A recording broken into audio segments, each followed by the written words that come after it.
Button Press presents Of Hidden Blood, a Blessing Giver prequel novella, written and narrated by Cindy Gunderson. Copyright 2023, Button Press. The Book of Ariadne. Words of Josephine, Prophetess under the Order of Ariadne. Chapter 7, Verse 1. Consecration I require of thee, a covenant to serve the children of the realm as the magic serves thee. Only by authority does my magic come. Only by authority is my magic stripped away. Chapter 1. It's not that far. Shamir placed a hand on Elora's back. I don't think I can do it. Elora's toes curled against the granite. From down below, the cliff didn't look that high. Now, staring down at the glassy blue water, she balked. All their friends had jumped. She was the last one, which did nothing to help her nerves. He's watching, Shamir teased. She was trying to be helpful, but the fact that Jude's gaze was trained on her only made her feet grow roots. Come on, Elora! Someone splashed the water's surface, and ripples radiated across the mountain pool in a graceful arc. Shamir inched forward and planted herself next to Elora on the ledge. Together? Shamir's hair dripped water onto her shoulder. She'd already done the jump twice. Elora couldn't feel her hands, let alone move them, but Shamir did all the hard work. She confidently gripped Elora's hand and led her close to the edge. Don't think. Follow me on 3, Shamir whispered, and Elora's nails bit into her hand. The thrum of her heartbeat was deafening, and Shamir took what seemed like an eon to begin counting. Elora felt the number 3 before she heard it. Shamir's grip tightened as she swung their hands forward, and Elora squeezed her eyes shut, allowing the momentum to propel her off the cliff into nothingness. Her breath stuck in her throat as a scream bubbled to the surface. Before the sound broke free, she tore into the frigid water. It was over. Just like that. All the crippling anxiety gone. How long had she dreaded the jump, sitting nervously on the rocks? It seemed childish now. Elora surfaced and spluttered as water burned through her nose. Then she smoothed the hair from her face. If only all the terrors in her life were as easily conquered. If only Shamir could always be there holding her hand. Yet such was not the life of a Masani, especially not one with a father like hers. Shamir dove through the water like a silver trout, then slid into a back float, laughing with glee. So, was it as terrifying as you thought? Elora's mouth dangled as she gasped for breath. Again. When the summer sun dipped below the treetops and the packed food ran out, their group began to dwindle. Elora peeled herself from the rock. Her sun-baked skin hummed as she gathered her belongings while Shamir took one last swim across the pool. I didn't think you were going to jump. Elora looked up. Jude stood beside her, and a jolt of energy shot down her spine. She was at eye level with the lean, toned muscles of his torso. His shorts hung loosely on his hips, and his skin was tanned and freckled after a month of sticky heat and stretched hours of sunlight. Light season was short in the northern mountains. Longer days began in June, then tucked themselves away by the middle of August. The people of Piatha had become experts at sucking every last bit of marrow from those blessed 8 weeks. Elora straightened and nearly dropped her satchel. Jude was a year younger than her but didn't look it. He stood over a head taller, and his years of building furniture alongside his father made him seem more grounded, solid, with an easy smile and a laugh like warm molasses that always left her off balance. She hoped the smile on her face looked natural as she straightened. If Shamir hadn't jumped with me, I don't think I would have had the courage. She hadn't planned to admit that, but Jude's proximity made all witty remarks die on her tongue. Not that she was good at coming up with them under normal circumstances. Jude smiled lazily. Can I walk you home? Elora had never noticed the way his mouth lifted higher on the right side of his face. It brought out a dimple in his cheek and made his eye squinch. Heat rose to her face as she realized she was staring. She nodded and returned to her task of gathering her things.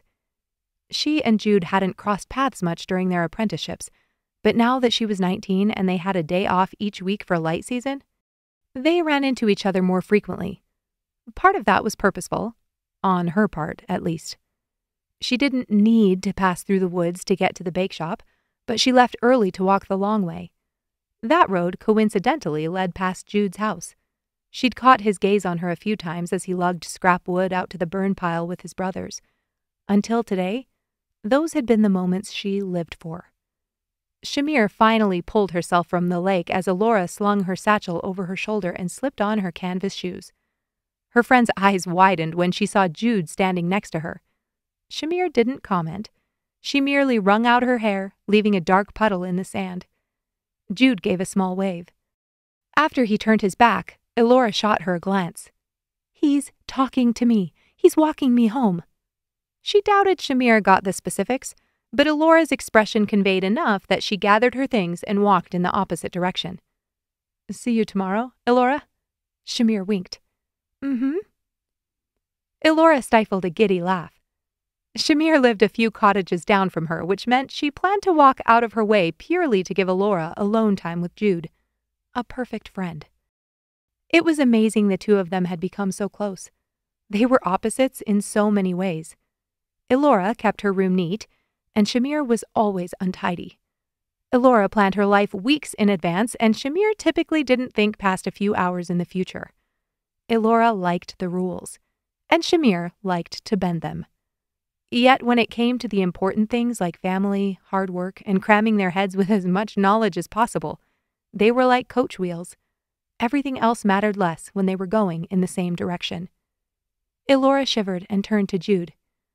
"Okay, I think I have everything." Jude smiled and ambled toward the path into the trees. Elora trailed, her heart hammering. She barely noticed the rich scent of pine needles and wet mulch from the rain the day before. Her whole body was tuned in to Jude's frequency. Should she get her hopes up? He'd waited for her, asked to walk her home. Did that mean something? "What will you do when your apprenticeship ends?" Jude asked. Elora drew a breath to calm her racing heart. She'd asked herself the same question for weeks but hadn't found an answer. "I haven't decided yet, but I won't be staying here." Jude chuckled. "Sick of Piatha already?" She raised an eyebrow. Everyone their age was sick of Piatha. She'd overheard him talking to his friend Aaron about making his way to Aerith less than a week ago. Her reasons for leaving happened to be a bit more personal, though. Elora shrugged. "I'm ready for something new." Jude stepped over a fallen tree branch, then turned to offer her a hand. She took it, even though she had no problem keeping her balance. Her fingers tingled as they brushed against the calluses on his palm. Elora started to pull away when she was stable on the path, but Jude kept her hand in his and continued walking. Heat flooded through her. Jude was holding her hand. His palms were rough, proof of the work he did every day.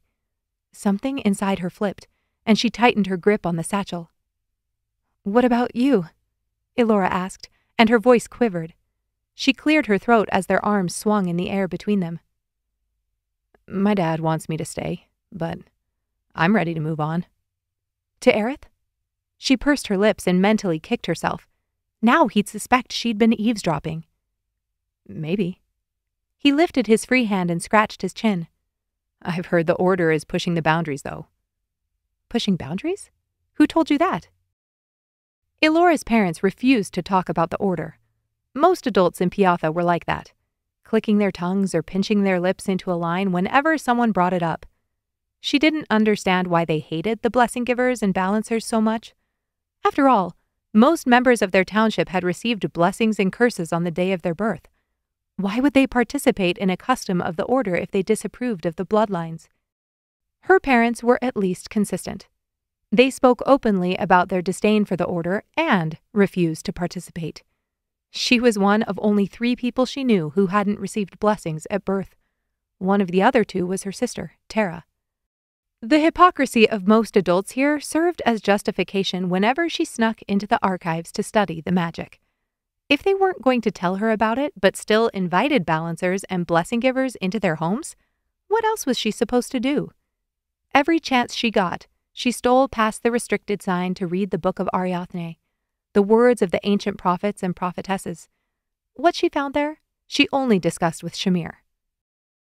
"Can you keep a secret?" Jude glanced at her, his eyes sparkling. Elora's heart skipped a beat as she wondered whether he could read her thoughts. She nodded and hurried to keep up with his long strides. "I don't know. It might not be a secret by now. My older brother Gareth snuck out the other night. He talked to the balancer, the one in the woods."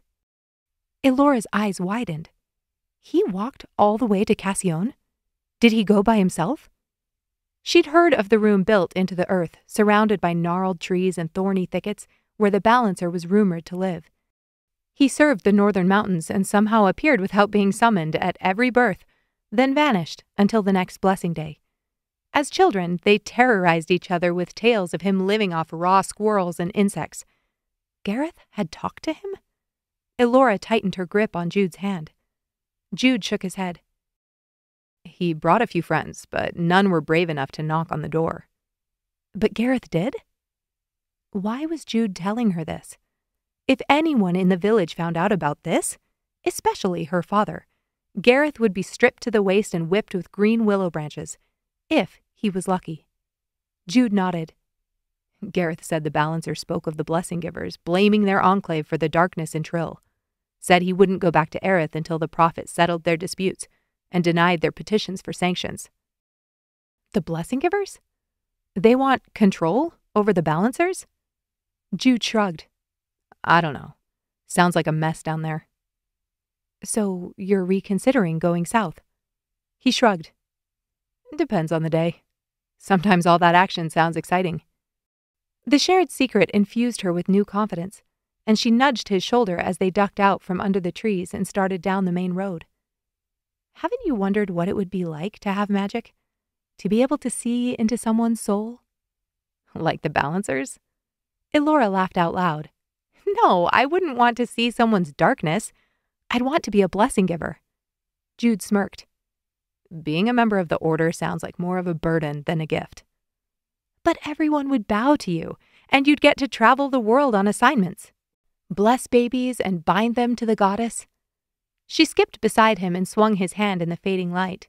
He chuckled, and Elora beamed at him, then settled back into a walk. The truth was, as much as she wished she could be like Shamir and throw caution to the wind, leave on some fantastical journey, her conscience wouldn't allow her to make permanent plans. Not yet. She couldn't leave Tera at home by herself. Tera. What day was it? She pulled her hand from Jude's as they turned up the lane that led to her cottage. Jude gave extra space between the two of them. "Elora, I thought we could... I know we're almost at your house." He wet his lips and swallowed hard. "I'd like to spend more time together. Maybe visit after apprenticeship sometime?" Elora's breathing quickened. Jude was nervous. Jude wanted to spend time together. She could barely hear her thoughts over the rush of blood in her ears. "I'd like that." Her gaze flitted to him, then darted back to the path. Was this happening? Was this her life? She was kicking herself for not having the guts to talk to him sooner. If he'd been as interested as she'd been this whole time? She sighed. Elora was thinking of the way his hand felt on hers earlier when her cottage came into view around the bend. She paused, and her brow furrowed. No light came from the front window, and the door hung ajar, swaying on its hinges. All thoughts of stolen moments with Jude vanished as the sound of shattering glass echoed through the trees. Elora broke into a run. "Mother? Tera?" She shouted their names, but nobody answered. As she leapt over the front step, her mother stumbled through the door, dragging her sister out of the house. Tera was 16, 3 years younger than Elora and yet taller than she was. Now, her body looked frail, hanging limply in her mother's arms. "What happened?" Elora helped her mother lower her sister to the bowed wooden planks of the porch. "What happened?" she repeated, even though she didn't need her mother to say it out loud. She knew what this was. The same thing it always was, though usually Tera wasn't the one laid out. Tera's breath came in short bursts. A welt lifted on her forehead, her skin bluish-purple above her left eye. Kalia? Kalia, I told you! I want you here, now! Her father's voice rumbled through the cottage. Elora's face drained of blood. We have to get out of here. She reached beneath her sister's arms as a sob ripped from her mother's throat. Go, she whimpered and wiped the tears from her cheeks. I'll stay. You can't stay. He'll never stop, Elora hissed. Kalia! Her mother curled into a ball and Elora ground her teeth. How hard was it to run? To turn her back and never return to this man who made their home a viper's pit? She jumped up to find their cart and froze when she spotted Jude, standing up the path. He'd seen it, heard it, all of it. Why had she allowed him to come so close to the house? She knew better than that. Jude's undivided attention and lack of clothing at the lake had transported her mind beyond the reaches of rationality and the sober realities of her everyday life. If he ran his mouth, the secret their family had kept from everyone except Shamir would be out. Guilt welled in her at this thought. Maybe she'd brought him because she hoped it would be. No, she couldn't do that to her mother. She'd be the one to pay for it, and any benefit wouldn't last long. It might stop her father in the short term, but then it would only fuel him to leave his marks where they couldn't easily be seen. Her mother forced herself up to stand, her whole body shaking as she crept back inside the house. Elora curled her hands into fists. Why would she go back? It was the same question she asked every time, and tonight she didn't have the energy to hope for an explanation. Tears stung her eyes as she spun and ran for the cart beside the house. The handles were worn and rusted, but it would have to do. The wheels rattled as she pulled it back to the house through the grass. Jude was there, holding Tera in his arms. What are you doing? Elora stopped in front of him, out of breath. Helping you? He grunted as he laid her in the cart, then moved to the front to take Elora's place between the handles. His expression was hard. You don't have to do this. Jude fixed his gaze on her. I'm taking her to the herbalist. Are you coming? Chapter 2. Elora shivered as they walked. Even during light season, the air grew cold when the sun went down, and her swim clothes were still damp from the pool. Frogs and crickets chirped rhythmic melodies deep in the trees. Jude plodded forward, steady and robust. His arms never faltered as they held up the handles of the cart and seemed to barely feel the extra weight after pulling it up the first incline. Tera hadn't moved. Her body jostled limply in the cart, and now that the initial surge of adrenaline had worn off, Elora felt feeble, depleted, bone-tired. Their father had never hurt one of them before. Her mother, yes, but never one of the girls. This had to be the last straw. They couldn't keep living like this. Couldn't keep hoping next time would be different. If her mother had gone back into the house after this? Elora clenched her jaw. The moon gave enough light that she could barely make out her sister's features. Tera had been breathing when they left, but what if? She snapped her gaze forward. She was not willing to entertain that possibility. Almost there. Jude nodded ahead to where the roof of a cottage barely peeked out over the hilltop. Thank you. I don't think I could have gotten her here by myself, Elora whispered. How long had they been walking? The last time she'd visited the herbalist, she was 12, and so sick she could barely see through her raging fever. She'd run around barefoot on the street and stepped on a piece of wire. Within a day, her foot became sore.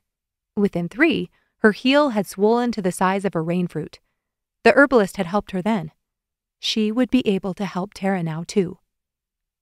Why didn't Tera come to the lake? Jude asked, lowering his head and pushing their pace. Elora blinked. Why hadn't Tera come with them? Chores? She hadn't finished this morning, and Mother said she needed to stay. Jude's eyebrow twitched. Elora hurried to walk beside him. Jude, you can't tell anyone about this. My father... How long has this been happening? Elora swallowed hard. She shouldn't tell him the truth. She should say this was a one-time thing, that she'd never seen anything like this before and she was sure it would never happen again. Her mother had rehearsed that story for her and Tera 1,000,000 times over. She'd defended their father with a loyalty he didn't deserve. Since I can remember. The truth felt like a betrayal, and at the same time, an utter relief. Her father was the provost of Piatha. He ruled in cases of conflict and disagreement between citizens, and he had the last word on law and order in the township. She'd been confused about this dynamic since she was a child. How he could stand up in front of their community and preach about justice, then return home and accept none of it. She'd believed her mother when she told the girls it was easier to stay quiet, to do what he asked. That's why she'd kept this secret for so long. Releasing her hold on it made her want to drop to her knees and weep. He shouldn't hold his position, Jude snapped. Elora opened her mouth but stopped herself. Had she been about to defend her father? She gritted her teeth. Jude was right. He shouldn't be in a position of power, in her home or otherwise. But what could she do? If she opened her mouth, it wasn't she who would suffer. There's nothing I can do, she whispered. She hated herself for saying it. She knew what Jude must think of her without looking at his face. Weak. A coward. The same things she thought about her mother. You shouldn't have to be the one to do anything. His voice was low and his words so unexpected, she had to turn them around in her head for a moment to make sense of them. If she didn't do something, who could they count on? Before she could ask him to elaborate, they approached the door to the cottage. The herbalist swung it open and stepped over the threshold. Jude released the handles and shook out his arms.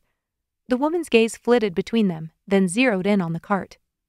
She strode forward, wholly focused on Tera's crumpled frame. What happened? Her father. She fell. Elora spoke over Jude. He tensed, but she didn't look up. The herbalist raised an eyebrow and inspected the welt on her sister's forehead. She's been asleep? Elora nodded. Bring her inside. Jude dipped down and pulled Tera into his arms a second time. A sharp pang of guilt stabbed Elora's heart as she followed him into the quaint front room, but she didn't apologize for lying. She needed time to think, to figure out what to do from here. Until then, nobody could know the truth of what happened tonight. It wasn't safe. The smell of dust and herbs, mixed with the sharp, sour aroma of vinegar, invaded Elora's nostrils. Bouquets of sticks and dried leaves hung from the ceiling, and narrow tables flanked the walls, covered with mismatched bottles of all shapes and sizes. One oil lantern lit the room. The shadows it cast seemed to follow the herbalist. She motioned for Jude to lay Tera on a pallet piled with blankets in the corner. He did so, then arranged her legs so they didn't scrunch against the wall. What's her name? The old woman knotted her hair and tied it against the base of her skull, then searched through the bottles on the table closest to them. Tera, she answered, through the clinking glass. I'm her older sister, Elora. This is Jude. Sina. What? Elora leaned in. My name. It's Sina. The herbalist turned toward Tera with 3 small bottles in her hands and shuffled over to the pallet, lowering to her knees. She set the bottles on the ground and put a hand to Tera's cheek. Sina clicked her tongue. Will she be all right? Elora crouched, but Sina put up a hand. Don't crowd me while I work. Elora shuffled back and sat next to Jude. The stone floor was cold and she shivered. Her clothes had dried on the walk, but she was chilled. Jude put an arm over her shoulders and she felt the urge to pull away, to shrink into herself. But the warmth from his body was too intoxicating to give up. Instead, she leaned into him, allowing his heat to seep into her skin. The herbalist opened the first bottle, square and green, with mottled glass. She dripped some of the tincture onto a strip of cloth and wafted it under Tera's nose. Her eyelids fluttered. Sina laid the strip of fabric across her neck and opened the second bottle. She poured the viscous liquid onto her fingertips, then rubbed them in slow circles over Tera's temples. She hummed a melody low in her throat. Elora exhaled, entranced. I will need to keep your sister overnight for observation. Her head has been badly bruised. She needs to lie still and let the herbs work. Elora blinked. Overnight? She hadn't been prepared for that possibility. I can't leave her here alone. You're welcome to stay, in the loft. I'll build a fire. She needs to stay warm. Sina pointed to a ladder leading up to the rafters. The last thing she wanted to do was stay in this strange house with foreign smells, but it didn't sound like she had a choice. Elora stood and walked over to the ladder. She grasped a wooden rung and pulled to make sure it was steady. When it didn't budge, she started to climb. She scooted forward onto the landing when she reached the top. The roof was low, but there was a surprising amount of floor space. A stack of mats like the one Tera lay on stood along one wall, and a large quilt sat folded beside them. Elora leaned over the edge and nodded for Jude to come up. The wood creaked as he climbed, but then he crawled across the platform and sat next to her in the shadows. "What should we do?" Elora asked. Jude leaned his arm on his knee. "You need to stay with your sister. I can take the cart back." "You can't go back to my home. If my father saw you—" She shook her head and looked down at her hands in her lap. "We might need it. Even if Tera is better in the morning, she may not be able to walk." Jude inhaled and nodded. "I'll go then. Home." The light from below caught the edge of his jaw and warmed the side of his cheek. All their interactions before this now seemed flippant, cordial, and superficial. He knew things about her now. Real things. In a few hours, Elora had gone from pining after this boy to spreading out her most intimate and terrifying secret in front of him. She couldn't decide if it was awful or exhilarating. Perhaps a lot of both. Before today, before Jude knew, it had been easier to convince herself she was normal, like all the other young adults finishing their apprenticeships. Shamir understood, but Shamir was separate from the others. Elora had compartmentalized her life, which meant nobody besides her best friend really knew her.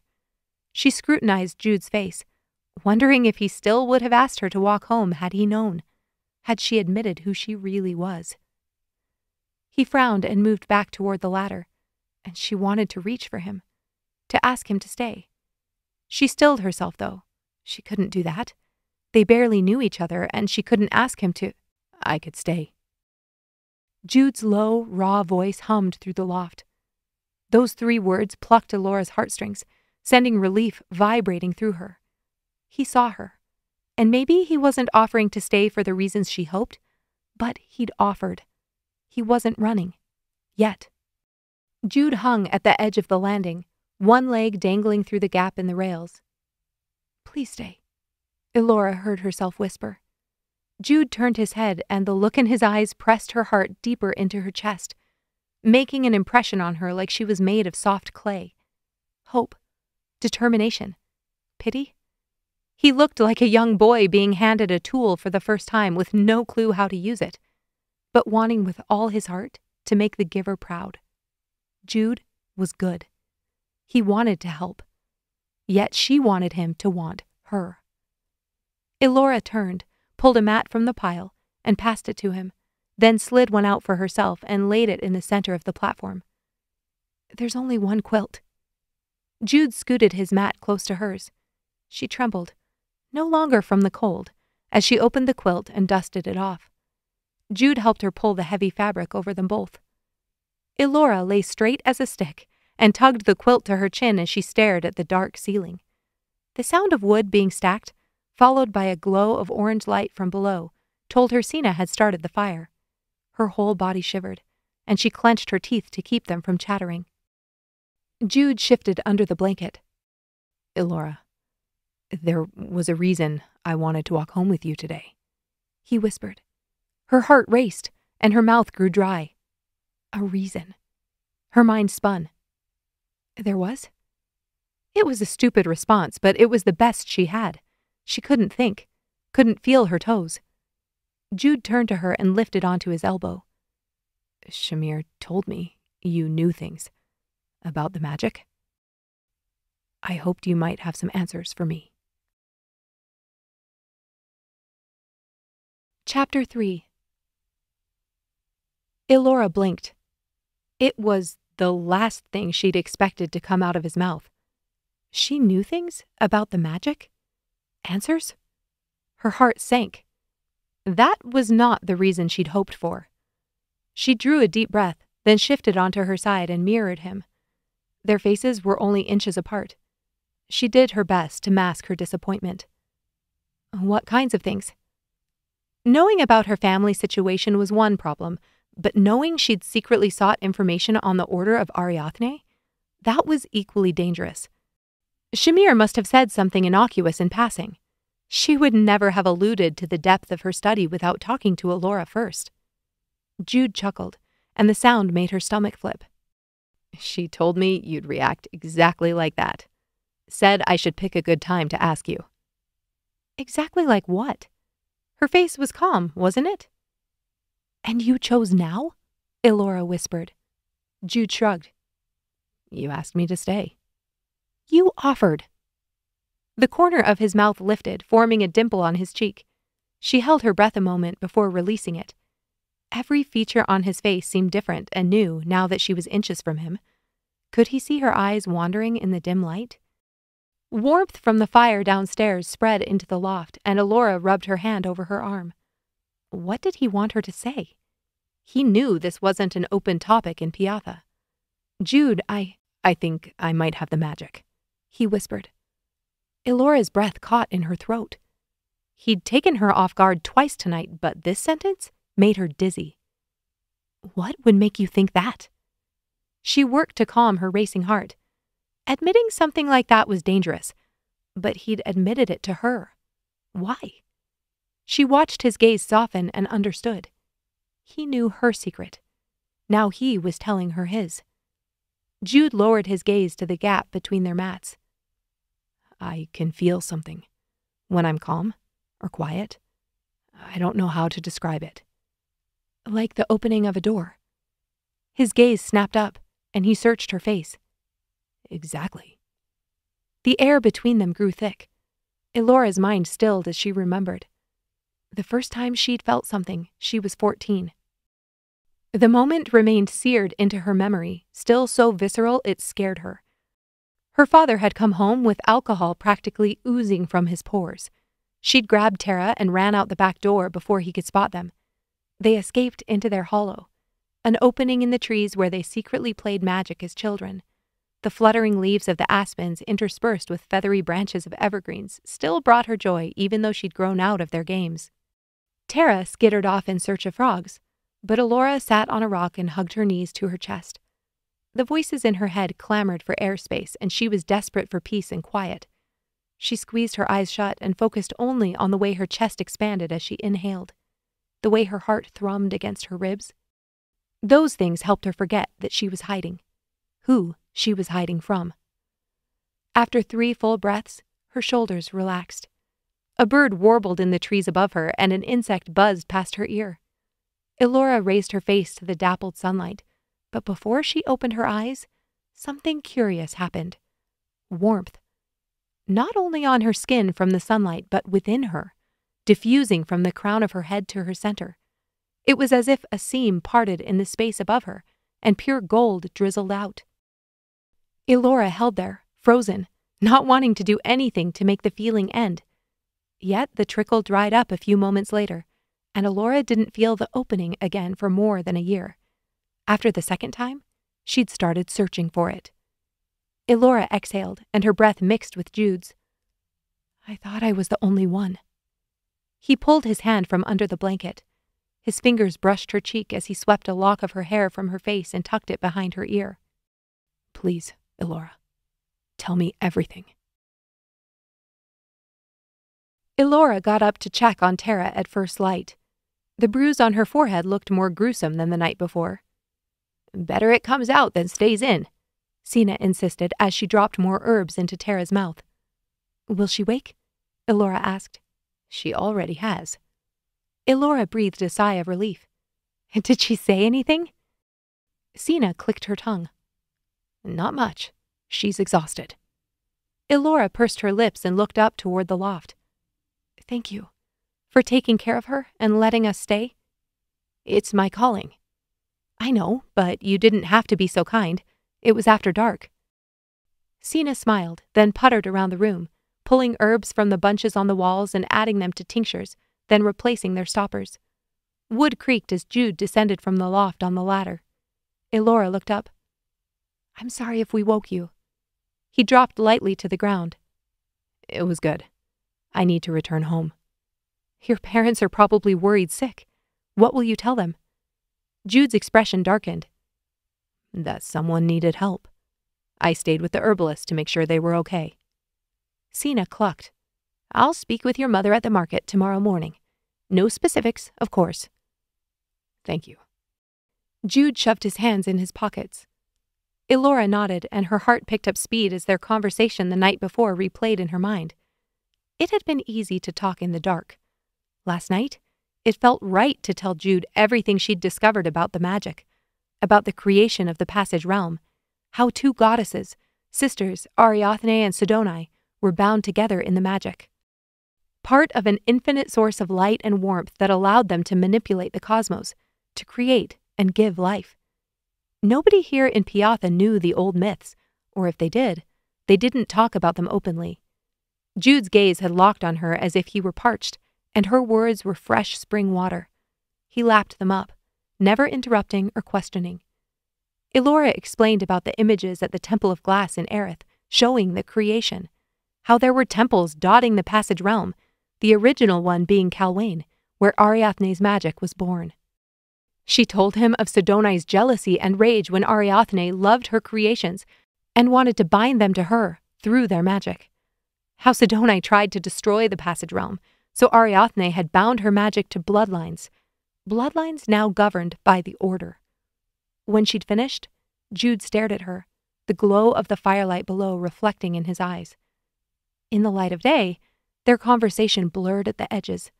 She'd spoken with confidence the night before, and now she felt fragile, vulnerable.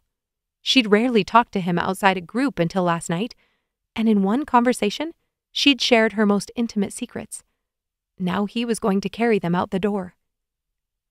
Can I take Tera home? Elora's voice wavered. Sina turned. You may. I'm preparing herbs for you to take with you. She must have them every day. Elora nodded obediently and looked up. Should we? I folded up the blankets and replaced the mats, Jude answered. I'll wait and walk you home. Tears stung Elora's eyes, but she blinked them back. He hadn't left last night. He wasn't leaving this morning. Whether he was only trying to be kind or needed more answers, she didn't care. She only wanted to know he wouldn't disappear. Not yet.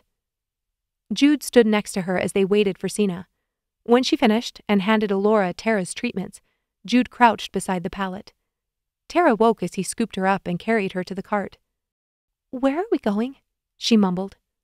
Home, Elora whispered, and her sister stiffened. She wanted to tell Tera it would be okay, but she couldn't. She had no idea what they would find when they got to the cottage. Would her mother be bruised and broken?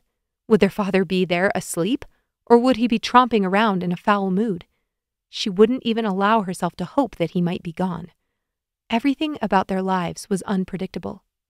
Elora, we can't. We have to go. Tera's eyes closed again as Jude laid her in the cart.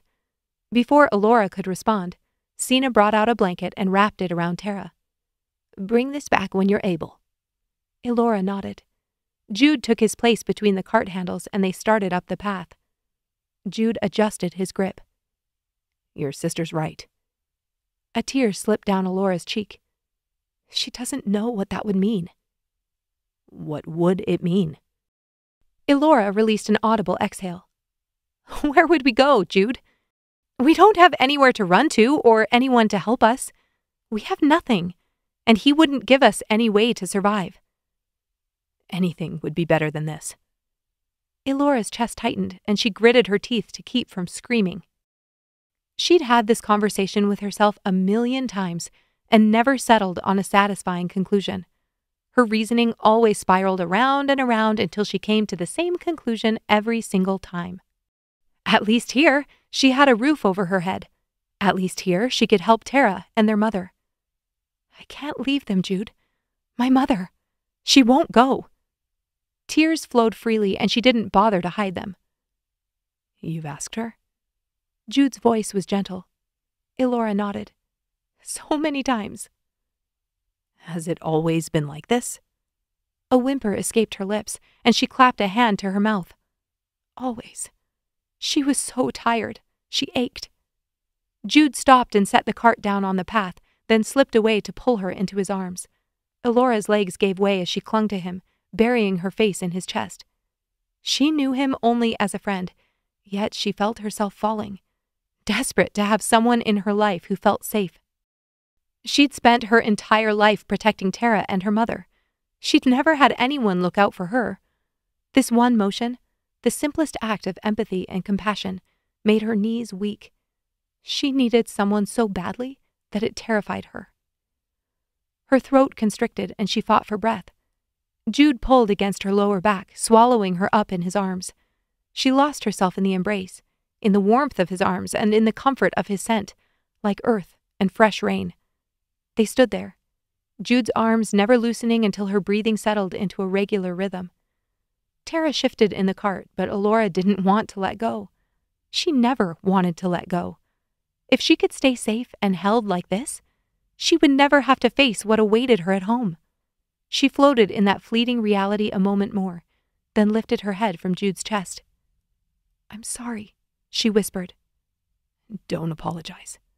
His voice was throaty and raw. She looked up, and warmth pooled in her midsection. How was he exactly what she wanted? Most boys she'd been interested in ended up disappointing her after she knew them, but not Jude. He was the opposite. She stepped back, dropping her arms to her sides. "We should keep walking." He nodded, disappointment flashing over his face. They walked a few moments in silence before he spoke again. "What are you going to do?" Elora wasn't sure if he was talking about Tera, her father, or the magic, but it didn't matter. Her response was still the same. "I have no idea." They walked in silence until they passed along the edge of town. Winter's heart bloomed on the hillside like patches of fresh snow. Up close, the dainty white flowers looked too delicate to exist in this unforgiving landscape. Yet each summer, they awoke from their slumber and danced among the grass. If that wasn't proof of magic, she didn't know what was. It was still early enough in the morning. Only the shop owners were out. Thankfully, they were wholly focused on readying their wares and paid no attention to the three teenagers. When they finally reached the lane, Jude paused and set the cart down. Elora stared up the dirt path, and something inside her cracked. "We can't. We have to go." She'd suspended every personal need to protect Tera, but last night proved she couldn't even do that. If they walked back into this house... "I can't do this," she whispered, reaching over the lip of the cart and brushing a hand over Tera's mussed hair. "I can't take her back there." If they walked the 2 minutes to the cottage, Elora knew what would happen. They'd pretend the last 24 hours hadn't happened, as they'd done every time before. She could tell herself this time was the last, as she'd done every time before. But it wasn't the last. It would never be the last. If she took Tera home, she would be an accomplice to what came next. Elora turned to Jude. "Can you wait here a few minutes?" Jude nodded, breathing heavily from pulling the cart up the hill. Sweat beaded on his forehead, and his palms were red and swollen from rubbing on the handles. Gratitude washed over her. She jumped forward, rose onto her tiptoes, and brushed a kiss on his cheek. "I'll be right back." Chapter 4. Elora ran up the lane, then hid in the trees and observed before walking up to the cottage. No movement came from within the house. That was a good sign. Her father would be passed out, probably in a pile of his own vomit, and her mother would be resting, hopefully unharmed, not dead. She slipped around back and entered through the kitchen door. It didn't creak on its hinges, and there was no chance her father would be in this part of the cottage. He never helped with the chores, and he took all his meals in the front room, which had more windows. Adrenaline pulsed through her as she searched for the pack she'd used last month when she and Shamir camped out for solstice. She hadn't ever removed her sleeping bag or mat. All she'd need to do was grab a second one for Tera. Elora lifted the lid of the storage bin in the back closet and shoved the rope and fishing waders out of the way. She breathed a sigh of relief as she found her pack right where she'd left it. 2 mats and another sleeping blanket lay beside it. She pulled them out slowly to avoid making noise, then bundled everything in her arms and set the pile on the floor by the back door. She tiptoed into the room she and Tera shared, stripped off her clothes, and grabbed the first shirt and pair of slacks she could find. She pulled out her drawer and grabbed another outfit, then searched for clothes for Tera. Her sister's green linen slacks were tossed over the chair. She didn't stop to question whether they were dirty. She simply added them to the pile. Underclothes. Socks. Elora swiped the few derrick coins that belonged to her from their dresser, then gathered everything up and took it to the back door. She rolled their clothing into tight bundles and shoved them into her pack. Elora's last stop was at the cupboard. She filled 2 flasks with water from the bucket on the counter and set them down, then pulled out a jar of dried fruit and the biscuits Mother had wrapped in butcher paper after dinner 2 nights prior. Elora? Her mother cleared her throat, and Elora whirled, nearly dropping the food in her hands to the floor. Mother. The blood drained from Elora's face. Her mother's right eye was swollen shut. Her hair stuck to the matted blood along her temple. Her mother leaned against the doorframe. You're leaving. You're taking Tera? She rasped. It wasn't a question. Elora nodded as the sound of her sister's name jolted her back into action. She padded back to her supplies, shoved the food into the top of the pack, then turned to retrieve their water. Her mother didn't say a word as she clipped on the flasks and cinched the bag closed. Elora slipped the straps over her arms, then picked up Tera's mat and blanket and turned to face her mother. Will you be back? A tear slipped from her mother's cheek. Elora didn't move. Her arms began to shake. Why have you chosen him over us? Every time. Her mother coughed, and she wiped her mouth with the back of her hand. Elora, I've never had a choice. Elora closed her mouth with such force she bit the inside of her lip. No, we're not coming back. Tears streaked her face as Elora stomped back into view of Jude in the cart. She slipped the mat into the wooden bed next to Tera, then layered the thick, feathered blanket over the one Sina had given them and tucked in the edges around her sister. The air would warm up soon. Then she could shift it underneath her to be more comfortable. I'm going to the balancer to find out more about the magic, Jude announced as he picked up the handles of the cart. Elora stood and faced him. That's a 2-day journey. Not by coach. His face was determined. I have money, saved from the work I did at the town hall last summer. What about your parents? Elora asked. Only this week they'd taken an afternoon off to go to the lake, and now Jude had been missing all night. Her stomach was already twisting, wondering if he would be punished for helping her. Gareth is traveling to the Harvest Festival in Fachown. I'll tell them I've decided to go with him. Elora's eyes widened. They'll let you do that? She'd always wanted to go to the festival, but her father had strictly forbidden it. Too much lasciviousness. Not appropriate for girls your age. Jude nodded. My parents both went when they were our age. And Gareth won't rat you out? Jude raised an eyebrow and Elora sighed a laugh. Right. They could probably dig up enough dirt on Gareth to last 10 secret trips if they wanted. Elora's brow furrowed, and she patted the coins in her pocket. I only have a few derrick. I'll pay for you and Tera. Elora's mouth parted and she shook her head. I can't let you do that, Jude. Jude set the cart on the path and walked forward. You think I want to go to the balancer alone? You'd be doing me a favor. Elora knew he was only trying to save her pride, but it worked. She and Tera needed a way out. She couldn't stay here in Piatha. Her father would figure out where they were and drag them back home when they didn't show up for dinner. Her palms began to sweat. They had nothing. Even if they went to Cassione with Jude, what would they do next? Shamir, Elora murmured. I can't leave without telling her. Do you think she'll want to come? Elora drew a deep breath. She doubted it. Although Shamir had been craving a good adventure. At least let me ask.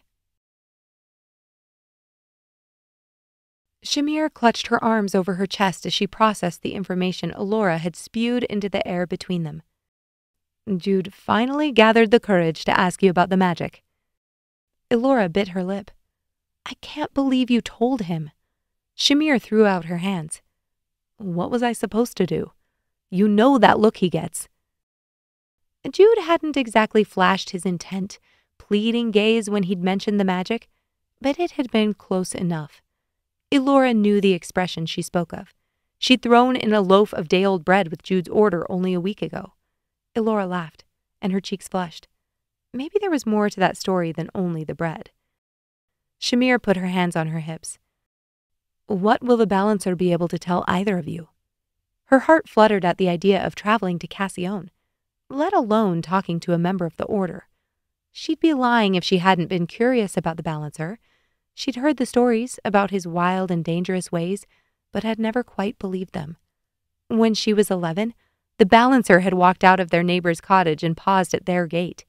Shamir had been lying on the grass in the front yard watching the clouds. He didn't say anything, only watched her curiously for a moment. His charcoal eyes were intimidating, but she caught a flicker of something else, a softness, almost sad. Elora kicked at the root of a tree. I don't know. Hopefully he can tell us how to figure out if we have magic in our blood. Magic in their blood. Elora had fantasized about this for years, but Shamir hadn't taken it seriously. Of course, she'd allowed her own mind to wonder, to imagine what it would be like to live in the Enclave and fill herself with unknown power.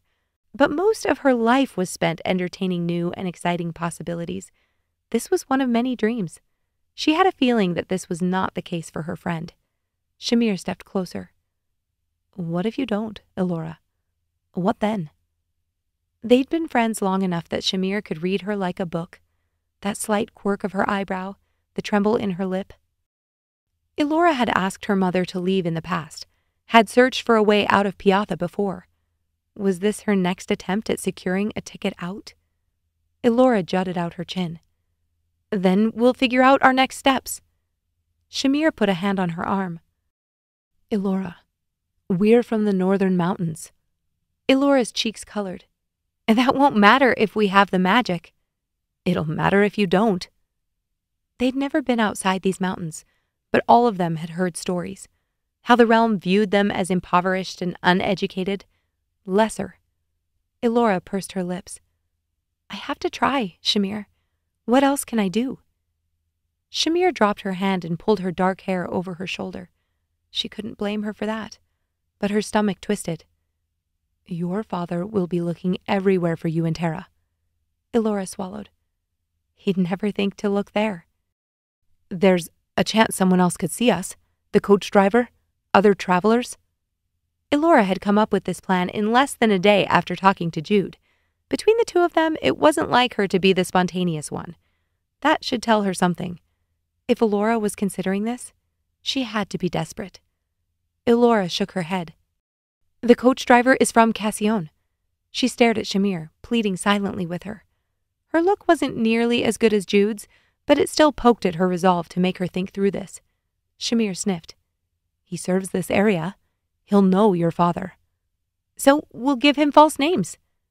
Elora had an answer for everything. Shamir blew out a breath. She'd been itching to get out of Piatha, but had hoped for a hiking trip or celebration. Something whimsical and fun. Shamir glanced at Elora and felt like her stomach was being wrung out. So, you're willing to leave for fun, but not when your friend needs you most? Shamir bit her lower lip. You're sure about this? Elora nodded. Then, let's not get caught. Chapter 5. Elora, Jude, and Shamir waited in the grass around the parched earth of the old spring. They set their packs down and relaxed in the early afternoon sunlight. According to Jude, the coach came through at 2 o'clock. They'd left early to be sure to avoid anyone seeing them pass along the outskirts of town. They walked the long way through the woods and stopped to give Tera herbs twice. Jude hadn't complained about pulling the cart, but he slowed considerably on the last length of their journey. They couldn't take the cart on the coach, and Elora hoped that by the time they reached Cassione, Tera would be lucid enough to at least walk with support. Elora lay back and gazed up at the trees. Only 3 more weeks before these leaves would transform into copper coins. Only 3 more weeks before harvest began in earnest. They wouldn't be there. Elora thought of working in the fields next to her neighbors and friends, of running off to the lake before the last stretch of sunshine faded for the day, of late evening bonfires and cookouts. They'd be saying goodbye to all of it. Was she sure this was the right choice? Elora's pulse raced, and she sat up. How could their father put them in this position? How could he force them to choose between their home and safety? "Are you okay?" Jude lifted from the grass to sit beside her. No. She rested her chin on her knees. There was no point pretending. Shamir and Jude both understood the decision she was making. Shamir moved closer, but Jude was the one who put an arm around her shoulder and pulled her close. The 3 of them sat huddled together until they heard the low clomp of hooves along the road. They jumped up and gathered their things. Elora and Shamir split Jude's belongings between them so he could carry Tera down the hill. Elora watched him gently slip his arms under her knees and around her shoulders. For a brief moment, she wished that she'd been the one to end up with a bruised head. Elora handed her coins to Jude, and he and Shamir paid for their passage. Thankfully, no other travelers were inside. The driver narrowed his eyes as he looked at Tera. "Is she sick?" Elora shook her head. "Injured her head. We're going to see an herbalist." "And don't you have an herbalist here in Piatha?" Shamir jumped in. "We do, but I have family in Cassione." The man raised an eyebrow. "A sister. She's married and settled there." He accepted this answer and opened the door to the coach. "Get in," Jude instructed. "I'll load everything after I get her settled." Elora did her best to look older and more experienced, not merely a girl barely finishing her apprenticeship who hadn't ridden in a coach since she was 15 when her parents took their family to visit cousins. Jude set Tera on the bench and she folded over Elora's lap. He hopped back down to stow their supplies. Elora could barely see the cart still parked near the spring. Someone would find that in a day or 2. Hopefully, they'd thank their good fortune and take it home without trying to find its owner. Jude finished loading their luggage and climbed into the coach to sit on the bench behind them. This was a coach made for transportation, not luxury. The 4 benches were barely padded, and there was hardly any legroom between the seatbacks. Elora exhaled as the coach rumbled forward. She took a moment to settle in, then turned to Shamir. "Did your parents ask any questions?" Elora hadn't asked Shamir anything on their walk with Jude. She hadn't been able to think beyond getting to the coach safely. "No, I told them the same thing Jude told his parents," she answered. Elora looked between the 2 of them. "Both of your parents are okay with you going to the festival?" Shamir smiled. "Mine are old. They're worn out from all my other siblings." Shamir always had an ease about her, a weightlessness, something Elora wished to emulate but could never quite recreate. She turned her head and glanced back at Jude. Waiting for him at the edge of town had been torture. She'd convinced herself 3 times over that he'd changed his mind and wasn't coming. The corner of his mouth curled up, creating that dimple in his cheek again. Now that they were safe, seeing him made her feel like every organ inside her body had suddenly switched places. It felt surreal to be face to face with him, to be traveling together. The fact that he was here still felt like a fantasy come to life. She'd decided to leave her home, and he'd decided to stick together. She hoped with everything in her heart that after talking to the balancer, they'd both have a reason to stay by each other's sides. At the same time, the way her heart yearned for him made her feel like someone had tied her hands behind her back. She'd taken care of herself and Tera on her own for 10 years, or tried to, anyway. She'd never felt safe enough to depend on anyone else. She didn't know how to do it right. Tera shifted in her sleep, and Elora rubbed her sister's arm. Jude leaned over the bench. "You're not going to leave me stranded at the balancer's door, right?" "We're not Gareth's friends," Shamir scoffed. Elora grinned. "We're not really friends at all." Jude leaned over the back of the bench and raised an eyebrow. "Not friends?" Elora blushed. "Friends now. I only meant—" "I know what you meant." Jude smirked. Jude sat back, and Shamir filled the silence by asking him about his work back home. What they did with their scrap wood, and whether he liked working with his father. Elora was glad to simply listen and pretend work was all they had to worry about. Elora woke when Tera groaned and lifted her head. "Tera?" she whispered. Her sister looked up. "Elora? Where are we?" Elora waited for her to sit up, then pulled her into an embrace. "How's your head?" "Sore." Elora pulled back to look at her. Tera's face looked worn and bruised, but she had life in her eyes. Tera scanned the inside of the coach and frowned when she saw Jude. "What's going on?" Jude smiled and gave a small wave. Elora drew a deep breath, then launched into the explanation she'd been running through her head for hours. She told her about their night at Sina's, of which Tera remembered bits and pieces, and about her conversation with Jude. Elora kept her voice down. The coach was enclosed, and there was no way their driver could hear them over the thumping of hooves, but she never could be too careful. Her father regularly reminded them as children that he had secret eyes and ears everywhere. Deep down, she still worried he hadn't been kidding. She'd never told Tera about her studies until now, and with good reason. From the time Elora could talk, any mention of magic had been expressly stifled. Even when she and Tera played make-believe, if her mother ever heard them talking about bloodlines or receiving their sight, she would click her tongue and remind them that magic corrupted. That those with magic thought themselves better than everyone else. That magic wasn't a game.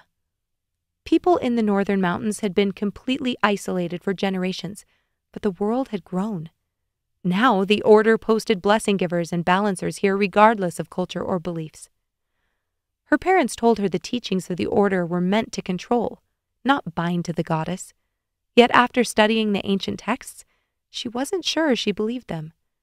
If the Order was teaching truth, if blessings and curses were necessary, and members of the passage realm had to be bound to the magic to receive their passage, she'd already lost her chance.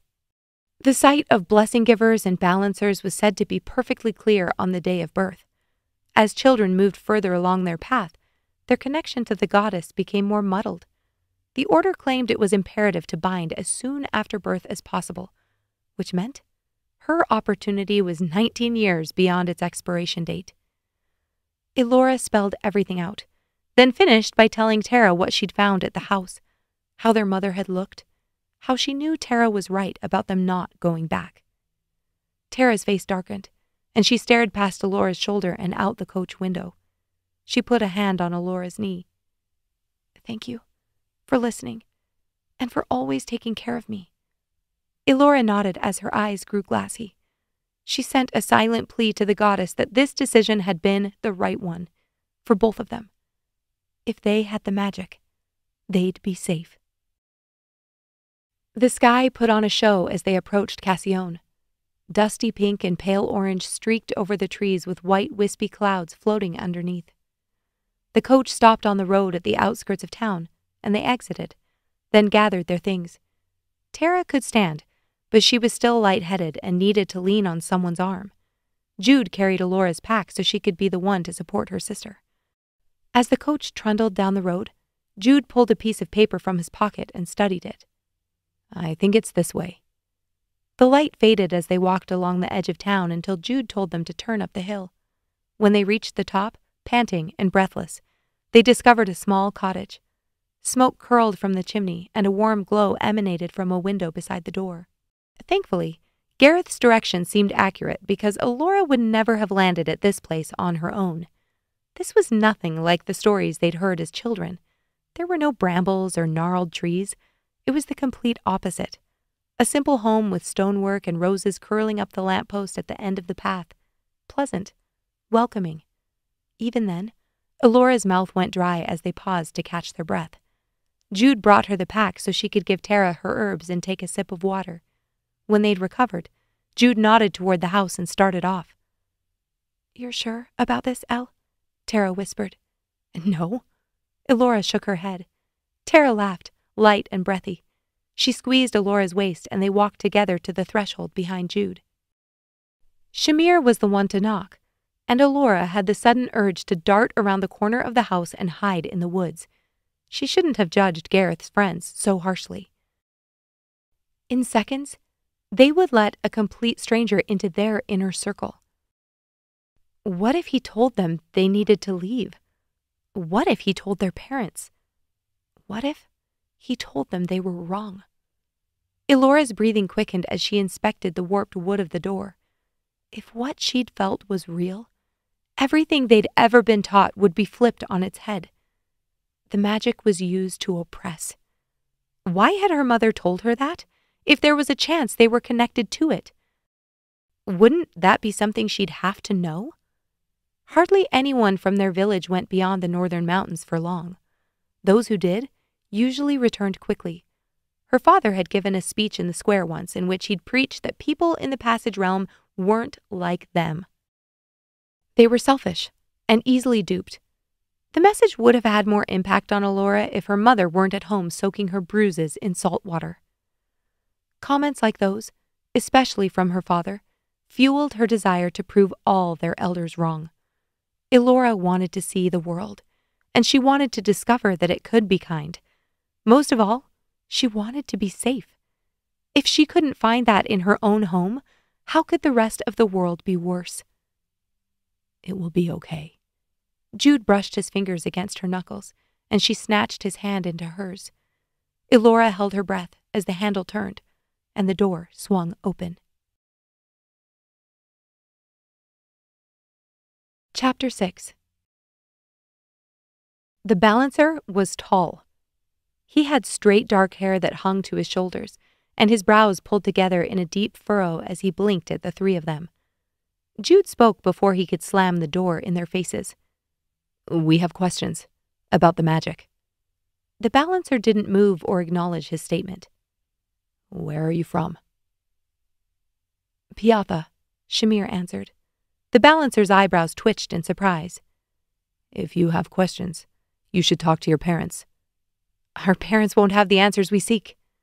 The balancer pursed his lips. "You'd be surprised." His gaze flicked to the door handle he was holding, as if questioning whether he should slam the door closed. "You can't be here." He moved aside and began to shut the door, but Jude put out a hand.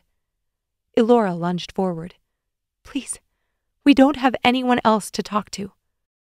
The balancer's gaze flicked over their shoulders and down the hill.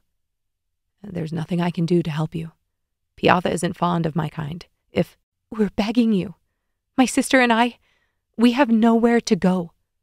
Elora's eyes filled with tears, and she blinked them back. The balancer's face softened as he took in Tera's bruised face. He scanned the path behind them, then slumped as he moved to allow them into the cottage. They set their overstuffed packs against the wall and removed their shoes. The balancer motioned for them to cross into a quaint living area, where a singular rug lay over the uneven stone floor in front of a smoldering fireplace. Warmth pressed against Elora's cheeks as she pulled Tera forward and planted her in front of the hearth, then turned and sat. Elora wrapped her arms around her knees as heat radiated against her spine. Shamir took the wooden chair beside her, and Jude dropped onto the floor between them. The cottage smelled of aged wood and spiced wine. The balancer sat on the edge of a worn leather armchair but didn't relax into it. "What are your names? And what happened to your face?" Tera's cheeks flushed. Elora jumped in and introduced them as Cambry, Faye, Leia, and Matthias, then turned to her sister. "She had an accident. On the farm. False names and a farm that didn't exist. She hoped that would be enough to send him off track if he tried to figure out who they were." Elora couldn't take her gaze from the balancer's eyes, even when he lowered his face. She wished she could stand in front of him, lift his chin, and inspect them. They were darker than coals and seemed to drink up all the light in the room. The balancer cleared his throat. "I'm Tam, but you probably already know that." She didn't. Elora, along with the entire population of Piatha, was terrified of the balancer. Anyone from the order, really, but at least blessing givers had a pleasant look about them. Tam was brooding. That, combined with the stories they'd been told about the darkness balancers saw, had been enough to keep her far from any blessing companions who visited. She nearly laughed. Now, she was warming by the fire in a balancer's front room. She scanned the walls. A single painting hung on the wall to their left. A woman grinding wheat as light poured through the cellar window, illuminating her front half while shadows blanketed her back and the room behind her. The image momentarily took Elora's breath away. The simplicity of the woman's task. The sharp contrast of light and dark. Tam shifted on the chair and gripped the upholstered arms as if bracing himself. "What are your questions?" "I believe I might have the magic." Jude didn't hesitate. He spoke clearly, and his admission was only for himself. He knew Elora's secret. He could have included her in that statement, but didn't. He'd left the choice up to her, and it meant everything. "Me too," she chimed in, wishing she could draw closer to Jude and hold his hand. Her heart beat against her ribcage. "I felt something." The corner of Tam's mouth twitched as he turned to Tera and Shamir. "Let me guess. 3 and 4? Shamir sighed and shook her head. Tera dropped her gaze. Elora always wondered if Shamir had felt anything close to what she had. She'd never mentioned anything when they talked about it. Tam turned his attention back to Elora and Jude. "What makes you certain enough that you'd bang on my door after dark?" Elora frowned. She wasn't certain. She was desperate. "I felt something." "Felt what?" Tam pressed. Elora searched for the words. "It's difficult to explain." She closed her eyes and thought back to that moment in the woods. It was like something was hovering above me. "Something?" Elora's eyes snapped open. "Yes, something." "If you aren't going to give me specifics." "Warmth, light, love," she spat out. "Then a piece of myself that I didn't know existed. It opened, stretched." Elora closed her mouth. She sounded completely insane. Tam's face remained stoic as his gaze flicked to Jude. "It felt different for me." Jude's voice wavered. "Almost like someone tapped on my shoulder and forced me to look up.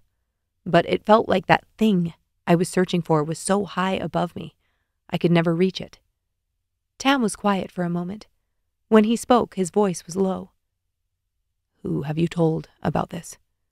The two of them looked at each other, then at Tera and Shamir. "Only you? Nobody else?"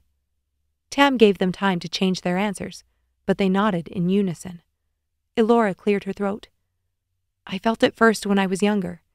I've spent the last 2 years studying Ariadne's magic, the order, everything." Tam raised an eyebrow. "Everything?" Elora pursed her lips.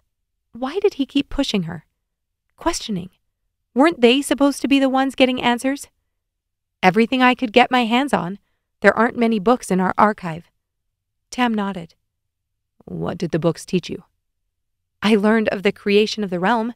I learned that magic was given as a protection, as a way to bind us to the goddess and bring us back to her, to live forever with our creator." "Not simply to be with her, to become part of her," Tam corrected. "What do you mean?" Elora's brow furrowed. "Ariadne and Sidoni are of the magic, created by the fount itself. We, in turn, are created by the goddesses. Ariadne gave us the magic to find our way back to her." The balancer sniffed. "Continue." Elora drew a breath. "I learned of the laws of Ariadne, how the order serves to fulfill those laws, to protect the bloodlines and help all members of the passage realm receive their passage." "You believe that to be true?" His eyes bored into her. Elora felt like an insect under a magnifying lens. I'm not sure what I believe." It was the truth. She'd learned this from those books, but it wasn't what she'd been taught. Both stories of the realm played side by side in her head, and she wasn't sure which would take up permanent residence. Tam nodded. "You've read something that contradicts the beliefs of your family, of your community." "If you know our people don't respect the order, why do you stay?" Shamir asked. Tam turned in his chair. "Do you believe the goddess would only desire those children who know of them to receive passage? The order seeks to bind all to the magic, regardless of their archaic beliefs." Jude frowned. "But they hate you." "They tolerate me." The balancer leaned forward and put his hands on his knees. "What you have brought to me this night is not a light matter. The answers you seek will have life-altering consequences. If you seek knowledge to satiate your curiosity, you should go home. and put the magic far from your mind. If they only had a home to go back to. Elora wiped her palms on her knees. It isn't only curiosity. We want a better life. We don't always get what we want, despite our best efforts. What are those? Shamir pointed behind him. Tam watched her, then stood and turned toward a row of cabinets. In your research, did you learn of our elixirs? Elora shook her head. Most of what I found was scripture and prophecy. There wasn't much on the order or about your enclaves. The balancer pulled a bottle from the shelf. But you know of tinctures. Shamir nodded. We use them all the time. Elora grinned. Shamir is hoping to learn to make them, and our herbalist healed my sister just this week. What's the difference? Shamir asked. Tam turned. Between a tincture and an elixir? Shamir nodded as Tam stalked closer. He swirled the amber liquid against the glass. Elixirs are made with specific ingredients that affect those with magical blood differently than Masani. How? Elora peered closer at the bottle. An elixir made properly will enhance the balancer's ability to access and hold the magic, allow us to communicate, help us center ourselves. Are they the same for all members of the order? Shamir asked. Tam shrugged. Some are, some aren't. Tera spoke up. What happens if Masani take an elixir? Elora stifled her surprise. Her father hated that word, but Tera spoke it as if it were a regular part of her lexicon. It depends on the elixir. Some would make you uncomfortable. Some would thicken your blood and cause your heart to stop beating. Shamir balked. Which is that? The balancer chuckled low in his throat. This one would only make you slightly nauseous. It's an elixir I use for peace and clarity. Elora peered at the bottle. So, if we took it... You're not going to take it. The balancer spun on his heel and returned the elixir to the shelf. What you're asking me to do could get me killed. Jude scrambled to his feet. We wouldn't tell. Nobody will ever know. Tam barked a laugh. You're telling me that you're prepared to change the path of your life based on this information and nobody will ever find out? Jude's throat bobbed. They wouldn't find out that you helped us. The balancer strode back to the edge of the rug. So your parents would assume you found another way to the magic? Some other member of the order in these goddess-forsaken mountains? Tam sighed and landed heavily in the chair, then ran his hands over his face. You're brave to come here. I'll give you that. I don't pretend to understand all the ways of the goddess, but bravery alone won't help you out there. He pointed at the door. You must know what the realm thinks of the people in the northern mountains. Elora's nostrils flared. Not all people from the northern mountains are the same. The others of the realm won't be easily convinced of that. Tam's voice was cold. Your people refuse to support the order. They refuse to honor the goddess's magic. How are we supposed to support anything if nobody will tell us the truth? Elora's ribs seemed to shrink, pressing against her insides. We only want to know who we are. Tam shook his head.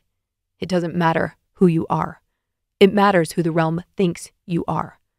Even if I gave you that elixir and you felt your magical bloodline, it wouldn't change anything. They would never accept you in the enclaves. You're too old to begin your training. Any balancer or blessing giver at your age would be seeking consecration. What is consecration? Tera asked. Elora swallowed, not sure if she should answer. She'd read about the rite of passage but didn't understand it fully. She'd never explained much to Tera because she knew how their father would react. Better to keep it close to the chest. Even if you're born with magical blood, that doesn't automatically give you full access to Ariadne and her magic. Blood gives you opportunity. Consecration gives you sight.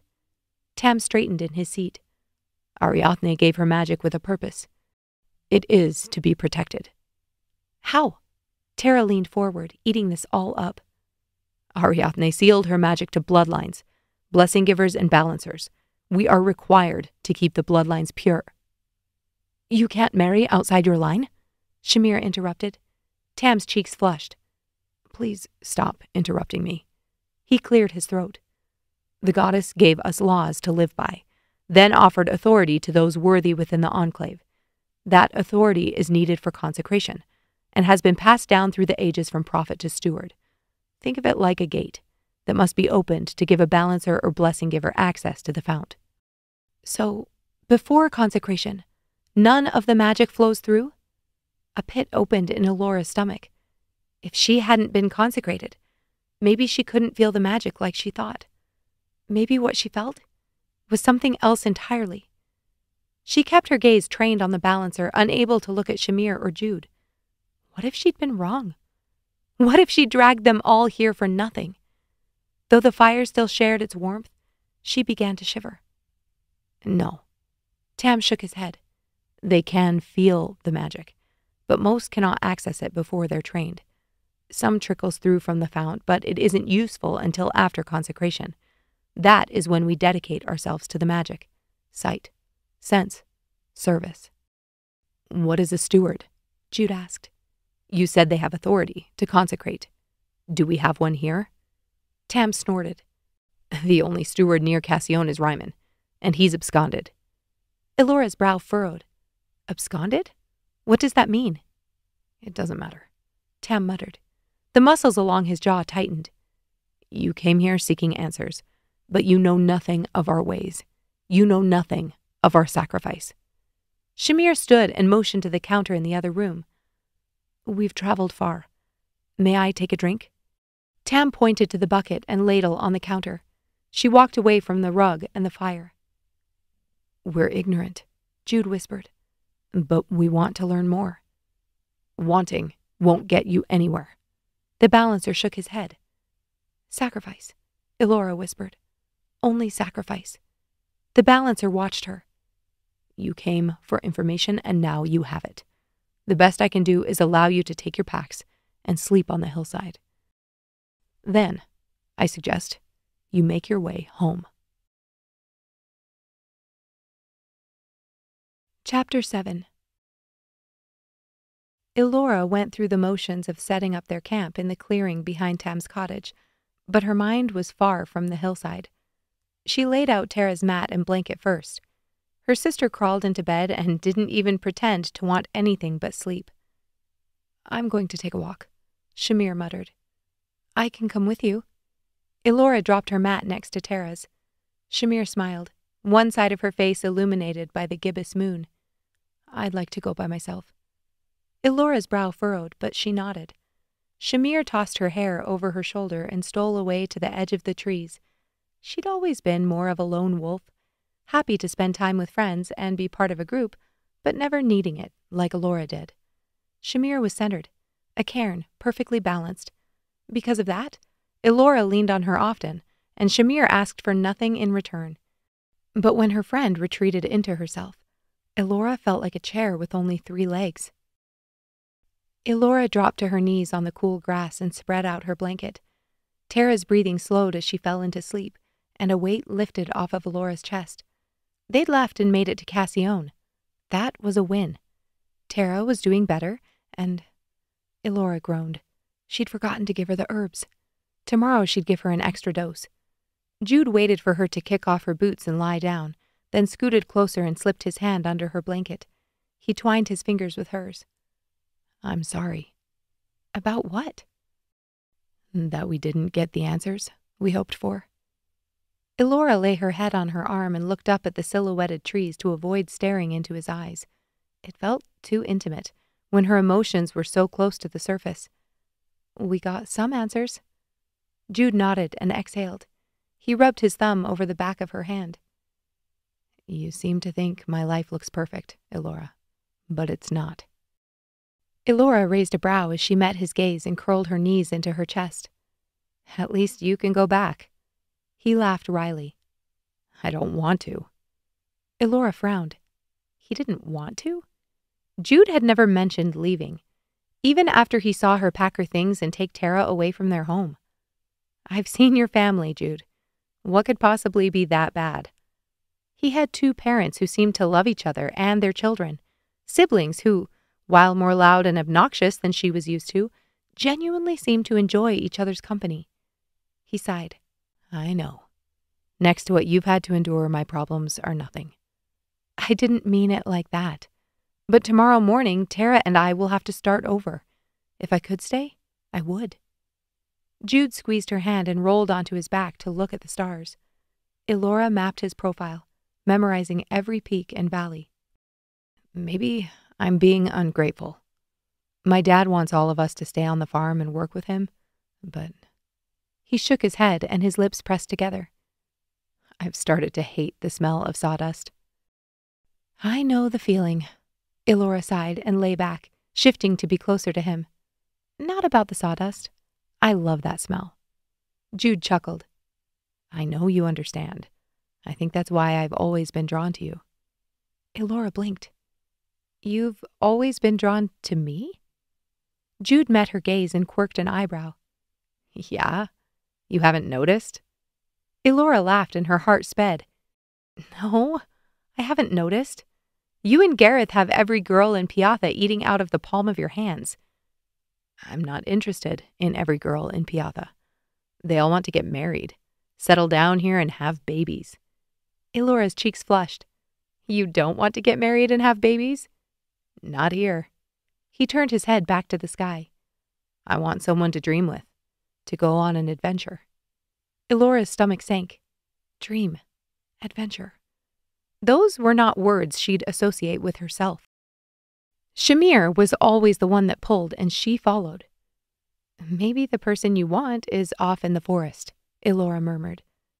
Shamir was far more adventurous than she was, and Jude knew it. The girl I want is right here, holding my hand. A tingle shot down her spine. Elora couldn't feel her toes. Jude had said it out loud. He wanted her. Because she knew about the magic, or because she couldn't think of any other reason he'd be interested. She was more serious than the other girls, less fun, less giggly and exuberant. Now she was leaving Piatha. Could he be considering the same? Blood rushed in her ears as she searched for something to say. Jude laughed out loud when he saw her expression. Am I that terrifying? Elora's cheeks flushed, and she was glad for the cover of night. You're not terrifying, I've just never... Jude dropped her hand and sat up, then looped his arm around her blanket, and her mat, and yanked everything toward him. Elora gasped, then held her breath as Jude lay beside her, his chest pressed against hers. He slipped a hand over her hip. You've never what? Elora's mouth opened, but no words came out. Jude's lip twitched. You aren't alone anymore, Elora. We'll figure something out. Pressure built behind her eyes and her throat thickened.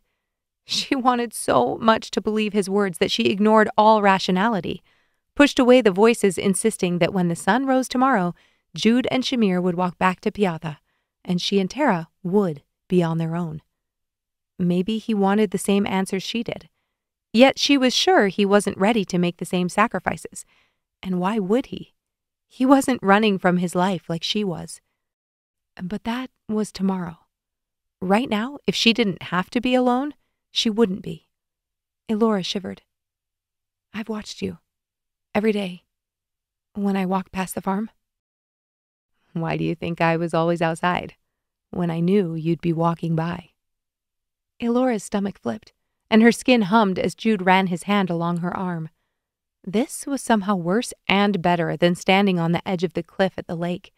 Her heart skipped a beat as his fingers brushed over her shoulder and cupped her jaw, then wrapped over her ear and around the back of her neck. When he tugged, she went willingly, hoping his touch could steal her away, if only for a moment, from the uncertainty she'd have to face in the morning. His lips pressed against hers, soft and warm, nothing like the calluses on his work-worn hands. She closed her eyes and forced her lungs to expand. The smell of soft smoke from the balancer's fire clung to him.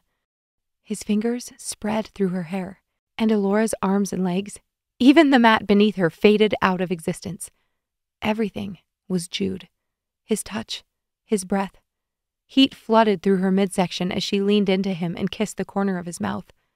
She quivered as Jude rubbed her cheek with his thumb. Her insides melted like butter on a fresh roll as he pulled her closer, flattening her chest with his. She pressed her fingers against the taut muscles of his lower back to let him know she liked it, that she wanted more. She wanted exactly this. Her racing thoughts slowed as Jude's teeth grazed her lower lip, and her world became all touch. His back expanded with each lungful of air, and his hips pressed against hers. Elora sighed and arched into him. How did this feel so good? His lips moved with more insistence, his breath came in quick, shallow bursts, and his heart thrummed against hers. Warmth glowed above her, and for a moment she bathed in it, not recognizing it for what it was. Her whole body had already lit up, powered by everything Jude. When she felt a tangible pull upward, she sucked in a breath. Jude paused and pulled back. "I'm sorry, did I?" "I feel it," she whispered. "The magic. It's here." Shamir pressed further into the trees. Her shoes squelched against the spongy forest floor. The fresh scent of earth and pine brought her back to herself.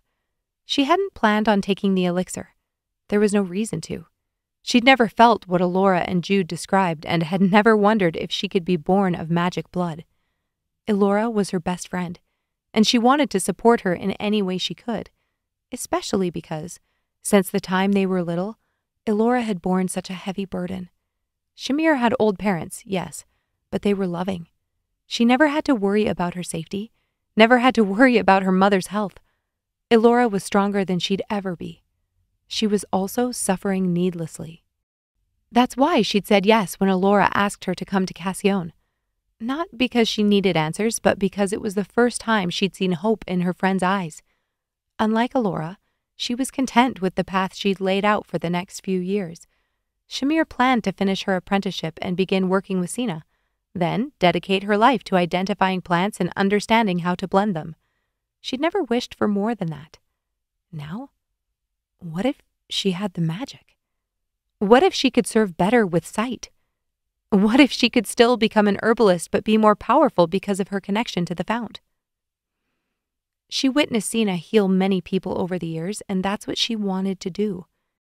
Putting a stop to suffering felt like a balm to her own soul. The idea that answers and ailments could be found in the natural world around them made her want to burrow into the earth until she discovered every single one. Maybe she felt drawn to this for a reason. Maybe she and Elora had been friends for a reason. Could the goddess be working through them even though they were so far removed from the order? Could she have work for them to do? Shamir stopped and caught her breath. She stared up at the sky through the treetops. Her apprenticeship would end in 2 weeks, but Elora didn't have that much time. Elora needed answers now. She turned back toward the balancer's yard. It was the right choice. They needed to know this piece so they could take the next best step, even if it took them away from each other. Her heart twinged at that thought. Once they tried this elixir, she may be the only one left with a stomachache. And Jude? It felt strange with him there when mere days ago they didn't have a close relationship, especially when it was clear he felt something for Elora. Shamir smiled. Ever since Jude asked her about Elora, she'd wondered if she would feel jealous with her friend's attention elsewhere. But she didn't. When she saw Elora trying to avoid staring at him, she only felt gratitude. Elora deserved something better. She and Tera both did. Shamir walked back into the clearing to find Tera fast asleep, with Elora and Jude whispering under their blankets. She pulled her mat up beside Elora, then lay down and snuggled over her shoulder. "What are we talking about?" Elora gasped, then laughed and shoved her off. Her cheeks were flushed and her lips rosy even in the dim light. "Did you have a good walk?" she asked. Shamir raised an eyebrow. What had they been up to while she was in the woods? "Of course." Elora bolted up. "Good, because I have something I have to tell you." "It so happens I have something to tell both of you too." Elora tilted her head. "What is it?" Jude sat up. Their mats were closer together than she remembered. Shamir smiled. "You go first." Elora put her hands on Shamir's shoulders. "I felt the magic again. Just now." Shamir's eyes widened. "You're sure?" Elora nodded, then reached for her hands. "Yes, I'm sure. But tell us your thing." Shamir reached into her waistband and removed the glass bottle. She held it up between them, and the liquid glinted amber in the moonlight. Elora and Jude gaped at her. "How did you get that?" Shamir could see the wheels in Elora's head spinning. "You grabbed it when you went to get a drink of water, didn't you?" Shamir grinned. "I could tell he wasn't going to give it to us." Jude reached out, and Shamir placed the bottle in his hands. He held it up and inspected the elixir. "Tam said people with the magic would feel peaceful, right?" Elora nodded. "People without will get a stomachache." Tera rustled in her sleep, and Elora motioned for everyone to be quiet. It was too late. Tera's eyelids fluttered open and she yawned, then blinked at the three of them. "What's going on?" "Don't worry. I can tell you about it in the morning," Elora murmured. Tera didn't listen. "Is that the elixir?" She pushed herself up from the ground. "How did you get it?" Shamir smiled smugly as Elora sighed and nodded toward her. Tera raised an eyebrow. "Are we going to try it?" Elora blinked. "No. We've had a long day. We should—" "Elora, are you kidding? We came all this way for answers, and you have the bottle sitting directly in front of you. Who knows what the morning will bring? You need to try it now." Shamir frowned. Had the knock to her head addled her brain? Tera was the quiet one.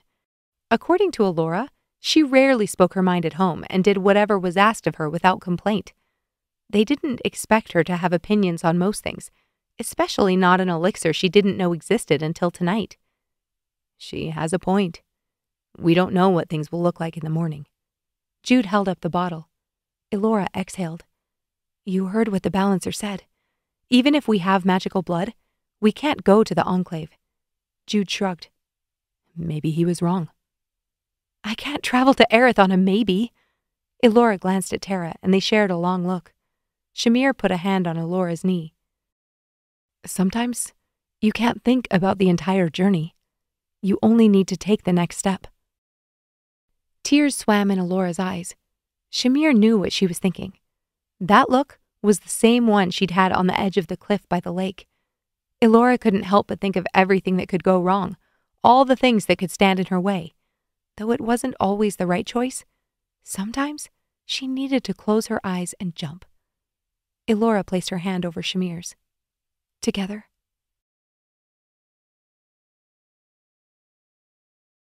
Chapter 8. Elora settled onto her knees as Tera scooted closer. Her mind whirled. A week ago, her life had a clear trajectory. It was almost laughable. She'd never imagined she would be here in the dead of night, on top of a hill beside the balancer's cottage with Jude, Shamir, and Tera, about to find an answer to the question she'd had for years. Whenever she'd imagined the moment she discovered she held the magic, it felt monumental, fantastical, easy. Not like this. This was nothing like playing in the hollow. Take the next step. Shamir held out the bottle, and they all extended their fingers for her to pour a drop. Hopefully that was all it would take. Tam hadn't been forthcoming with specific details on how to administer the elixir, and they couldn't ask him now. The amber liquid formed a perfect spherical drop on Elora's skin. She tipped her finger, and it ran like thick honey.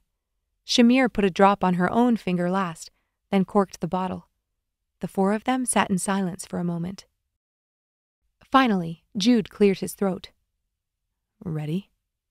The girls nodded in unison and brought the elixir to their tongues. In an instant, it was done. Frogs croaked in the woods. A light bug trailed a lazy path through the trees. Elora looked at her sister and friends and searched their faces for information even though she guessed the effect wouldn't be instantaneous. She put a hand on her chest in an attempt to calm her racing heart. Tera asked the question running through all their minds. "How long do you think it will take?" Elora shook her head. "I don't—" Her eyes widened, and she sucked in a breath as her mouth warmed. Heat infused through her tongue, like she'd chewed on ginger root. Her body froze, hyper-aware of the strange sensation flooding through her mouth. Tera gasped and reached for Elora's hand. Elora reached for Jude, then Jude and Tera reached for Shamir. They held hands in a circle, bracing themselves for whatever came next. It was as if a veil was being drawn over Elora's head and torso, a gauzy film, sugarcoating all her worries and fears. "Do you feel it?" Elora whispered. Each of them nodded, and Elora forced herself to breathe. "It's all four of us," Jude uttered, his jaw flexed. "We were right. All this time, our parents—" "Maybe they didn't know?" Elora's breathing quickened. "They had the magic. She was born of magical blood." "They had to have known. Someone knew," Jude growled. Tera dropped her hands. "Our people have lived in the mountains for generations and have always stood against the corruption of the Order." Her face was wan. She needed to go back to sleep. Jude frowned. "Nobody stands for anything. We've removed ourselves from the realm." His eyes burned as he stood and put his hands over his head, peering into the night, searching for an explanation he wouldn't find here. "Maybe they sacrificed for what they believed was right," Shamir mused. Jude dropped his arms. "They also kept the truth from us, from all of us. We were born with magical blood. That changes everything." It changed everything. Questions swirled in Elora's mind, none of which were helpful. What would her life have looked like if she was born in the Enclave? Why had their families kept this information from them? Who else was of the magic? None of it mattered. If their families had kept this information from them, they wouldn't suddenly open up and share their darkest secrets. There was a chance they didn't even know the answers themselves. She couldn't spend her time wondering what her life would have looked like, what she wished it had been. She'd lived and arrived at this moment.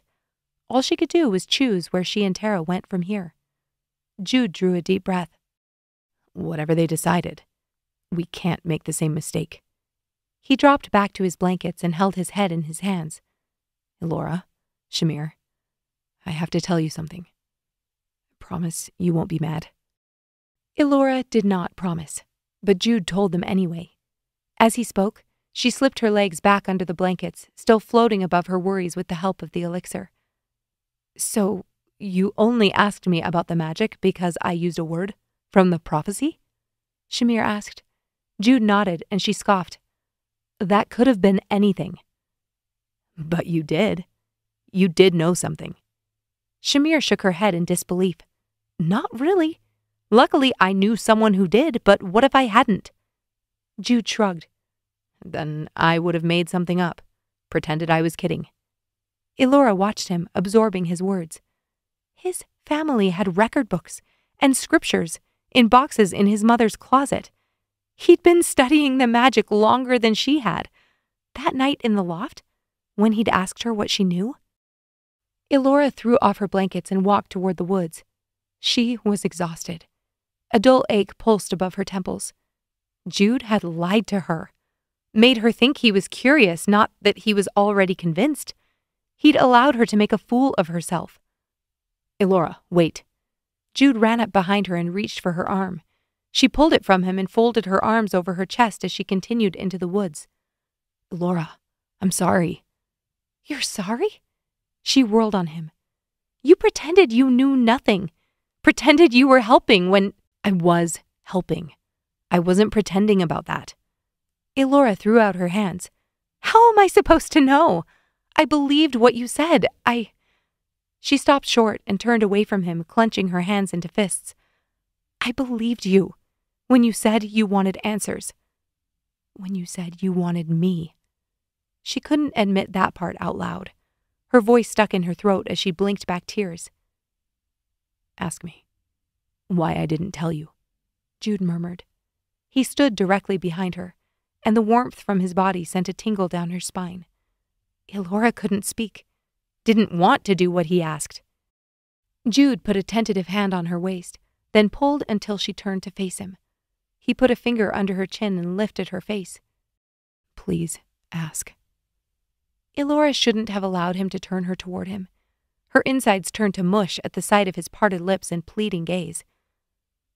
"Why didn't you tell me?" she whispered. His throat worked, but no words came out. "I didn't tell you what I knew at first, because I had no other excuse." Excuse for what? Her whole body blurred into the night, except for the two places he touched her. Her hip and the tip of her chin burned under his touch. The moon, the stars, the dark shadows in the woods, none of them registered. The only thing she knew was Jude's face, his fingertips. To be close to you. Jude traced the line of her jaw. When Shamir told me you might know about the magic, I wanted to knock your door down that day. His touch pulled the anger from her, drawing it out like poison. I knew there was a reason I'd been pulled in your direction, but I didn't want to scare you. Then I worried what you might do if I told you everything. I thought it would be safer. Safer for whom? Elora cut in. She'd taken a risk in the loft that night. She'd told him everything, and not once had he alluded to his secret. For me. He leaned close and pressed his forehead to hers. I'm sorry. Elora breathed him in. The way she'd reacted to his admission underscored how much he meant to her. After only 2 days. Yes, they'd known each other for years, but not like this. How was it possible to care so much after so little time? I have one last thing I need to tell you. Jude's breath caressed her cheek. Elora tensed and Jude straightened, locking his hands around her waist. I was never planning to go back to Piatha. Elora frowned. But your family wouldn't let me go if they knew. The magic is calling me, Elora. I need to do this. After that night at Sina's, I don't know. I hoped we could do it together. Elora sighed and relaxed into him. That one word was all she needed. Elora woke to the sky barely lightening along the horizon. Jude's slow breathing sounded next to her. She rolled to check on Tera and Shamir. Grinned when she saw Tera buried in her blanket with only the top of her head peeking out, while Shamir's arms splayed as if she were ready to embrace an invisible friend. Elora's eyes narrowed. What was that sound? Low, heavy. She froze. Like the sound of a coach on packed dirt. She pulled her blanket around her and stole forward, sneaking along the edge of the balancer's cottage until she could get a view of the road. She squinted and craned her neck until she saw it. A coach, moving up the road like an ant crawling on a log. It could have been going anywhere, but Elora's gut told her it wasn't. It was headed here, to the balancer's cottage. It was coming for them. Elora raced back to the others and shook them awake. Tera groaned and Jude jolted. Shamir rubbed her eyes and blinked. Elora snapped her fingers. Pack up, she hissed. Now! Tera yawned. What? Someone's coming! Chapter 9. Elora rolled her mat and blanket with shaking hands, then helped Tera with hers. Jude and Shamir didn't ask any questions as they stuffed their packs. Tera stood and slung an arm over Elora's shoulders, and all 4 of them crept toward the woods. When they were safely hidden in the trees, Shamir finally spoke. Who is it? Elora shook her head. I don't know. A coach? It should be here any minute. We could walk through the trees, make it down the hill, and disappear in town, Jude suggested. Elora set her pack on the ground and pulled out the dried fruit she'd squirreled away. She offered some to Tera, but her sister shook her head. Tera, you need to eat. I don't feel like eating. Deep shadows hung under her eyes, and Elora wasn't sure if they were there because of the bruising or lack of sleep. She grabbed a handful of fruit and shoved it into her sister's pocket. Maybe you'll feel like eating later. Elora put a dried apricot in her mouth, then cinched her pack and pulled it back over her shoulders. Into town? Jude nodded, but Shamir pursed her lips. Elora knew that look.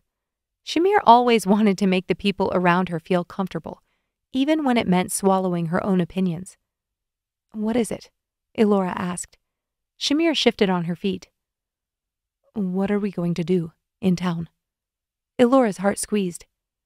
You could go back to the stop. Catch the coach to Piatha. But you won't be coming? Shamir looked between the 3 of them. When none of them moved, her gaze fixed on Elora. Where will you go? Tears pooled along Elora's lower eyelids. I don't know. Tera gasped and hugged the wide trunk between her and the edge of the woods. Elora tucked herself against the rough bark of her own tree and peered around the periphery toward the cottage. The coach was there. The driver stepped down and opened the door. A boot appeared, then a leg, and finally the rest of a man with a gray-collared shirt who... Elora's eyes flew wide and she pulled back. "Don't look. Stay hidden." Her friends froze behind the trees. How could he be here? How would he have known? They hadn't given any information to the coach driver, and even if he had followed them to the stop, how would he have known they went to the balancer's cottage? Anger flared within her. Tam said elixirs allowed members of the Order to communicate. Had he found a way to contact him? They'd given false names, done everything they could to hide their identities. She groaned internally. They should have said a different town. Did Tam know their father was the provost of Piatha? Or had he simply called town leadership? "Who is it?" Tera hissed. Elora gave her a look, and Tera blanched. They had to get out of here. Now. "Where should we go?" Jude huffed as he helped Tera down the final incline next to the stream bed. They'd hiked as far into the trees as they could without losing sight of the town. Once they found the stream, it was easy to follow it down the hill along the outskirts of Cassione. The coach still sat on the road when Elora glimpsed the cottage through the trees on the other side of the hill. Hopefully, Tam and their father were having a long chat, so she and the others would have plenty of time to devise a plan. "We should find a place to hide. Wait it out." Elora panted as she stepped over a tree root. "Elora, you know Father will tear this town apart until he finds us. We can't stay here." Tera's voice was weak. She needed rest. "We could find a barn or abandoned farmhouse. I don't know. Somewhere he wouldn't think to look." The idea sounded flimsy even to herself. Tera was right. If he thought they were here, he wouldn't stop. Yet she was running to protect Tera, and risking her sister's health would not protect her. Think. They had the magic. Tam said the enclaves wouldn't accept them. They couldn't take off toward Aerith. Not only because they wouldn't have a place, but because they didn't have enough money. It would take too long to find a job and earn enough to request passage. "Members of the Order don't pay for things. Have you noticed that?" Jude asked. He grunted as he stepped down over a rock and helped Tera do the same. Elora's brow drew together. They serve the realm, so they are given what they need. It had always been that way. She'd never had to serve a member of the Order in her shop during her apprenticeship, but she'd been trained on how to handle a situation like that. "If only our eyes were turned," Jude continued. Elora's frown deepened. Did he wish they could have the same benefits? It would be convenient, but impossible. Consecration only came through stewards with authority, and only after years of training within the Enclave. They wouldn't ever be able to reach that point. Yes, they knew their blood held access to the magic, yet they wouldn't be able to do anything about it because of where they were from. On top of that, they were too old and had missed their chance. Pressure built in Elora's chest, but then a thought tickled the back of her mind. What had Tam said about the steward in Cassione? Ryman. She spoke the name aloud, not sure if she remembered it right. That was the steward Tam mentioned, the one who... What was the word he used? Absconded. Left the Enclave. Jude paused at the bottom of the hill and wiped his brow with his shirt sleeve. Why would a steward leave? And why would he come to the northern mountains? Shamir placed her hands on her hips to catch her breath. Jude drew a deep breath, his hand still on Tera's waist to steady her. The same reason anyone comes here. To hide. Jude insisted on going in alone. Elora, Tera, and Shamir stayed hidden in the trees behind the market hall. Thank the goddess this area was heavily forested. Elora kept her eyes peeled for a coach, or a man with dark hair wearing a buckskin overcoat. They'd gotten lucky so far. Elora had no idea how Jude would ask about Ryman without inciting suspicion. People here didn't like the Order. Even if the steward had absconded, he was still one of them. Tera's grip tightened on her arm, and Elora turned her head. Jude. He was walking around the building, heading into the trees on the other side, then looping back to meet them. He had a spring to his step, but Elora didn't know what she hoped that to mean. If he knew where to find the steward, they'd at least have a next step. Somewhere to hide where their father would never look. Although, Tam may have told him everything. Would he suspect they'd head for the only other person they knew of with the magic? If they arrived there safely, they'd have to walk to this man. And say what? How could they explain their situation? How could they convince the steward to use his authority for their personal benefit? And if he, by some miracle, agreed to disregard the traditions of the order, what would they do with magic flowing freely within them? They had no training. What if they couldn't control it? What if... Shamir gripped her hand. Elora jumped, but Shamir held her steady. I'll come with you, at least for now. Tears pricked Elora's eyes. Shamir, I never should have asked you to come. This is... She shook her head. You need to go home. With what happens next, we could get caught. Shamir straightened her shoulders. I can't go back and pretend I don't know what I know. I need something more. Understanding. Elora squeezed her hand. It might be easier to go back without it. Shamir gave a wan smile. No. Ariadne gave us magic for a reason. We have to trust that she'll help us find our way. Elora dropped her hand and folded her arms over her chest. I would love to believe that. But where was the goddess all this time when I needed her, Shamir? If I have her magic, where was she when my father... Her voice broke. Tera leaned her head on Elora's shoulder. It wasn't your fault, El. Elora swallowed hard. Maybe it was hers. Branches crackled as Jude appeared through the trees, and the two of them whirled around. I have good news and bad news. Elora held her breath, waiting for him to continue. He set down his pack and stretched his back. I know where to find Ryman. That's the good news? Shamir asked. Jude nodded, then looked at Tera. The bad news is it's a 30-minute walk south. Chapter 10. Tera trundled along without complaint. Though by the time they reached the cottage tucked against the cliffs off the main road, her face was ashen, and her feet dragged along the packed dirt path. Elora paused and supported her weight while Jude and Shamir knocked on the steward's door. Only a few more minutes, Tera. Then you can lie down. My head hurts, Tera whimpered. I know. Elora cupped her hand around her sister's cheek. The door to the house swung open. Elora peered into the shadows past the threshold, looking for any indication that the man inside was friendly. She couldn't see anything. She blew out a series of short breaths to get control of her racing heart. Finally, Jude turned and motioned for them to come forward. He jogged back to pick up Tera's things and his own pack that he'd left sitting at their feet. Elora masked her surprise when she was close enough to see the man standing in the doorway. He was young, maybe only 10 years older than they were. His violet eyes shimmered in the morning sunlight, making every other feature on his face seem forgettable and plain. Bring her in here. Ryman turned as they approached. Elora helped Tera over the step, then followed this complete stranger down a short hall and into a cramped room tucked behind the stairwell.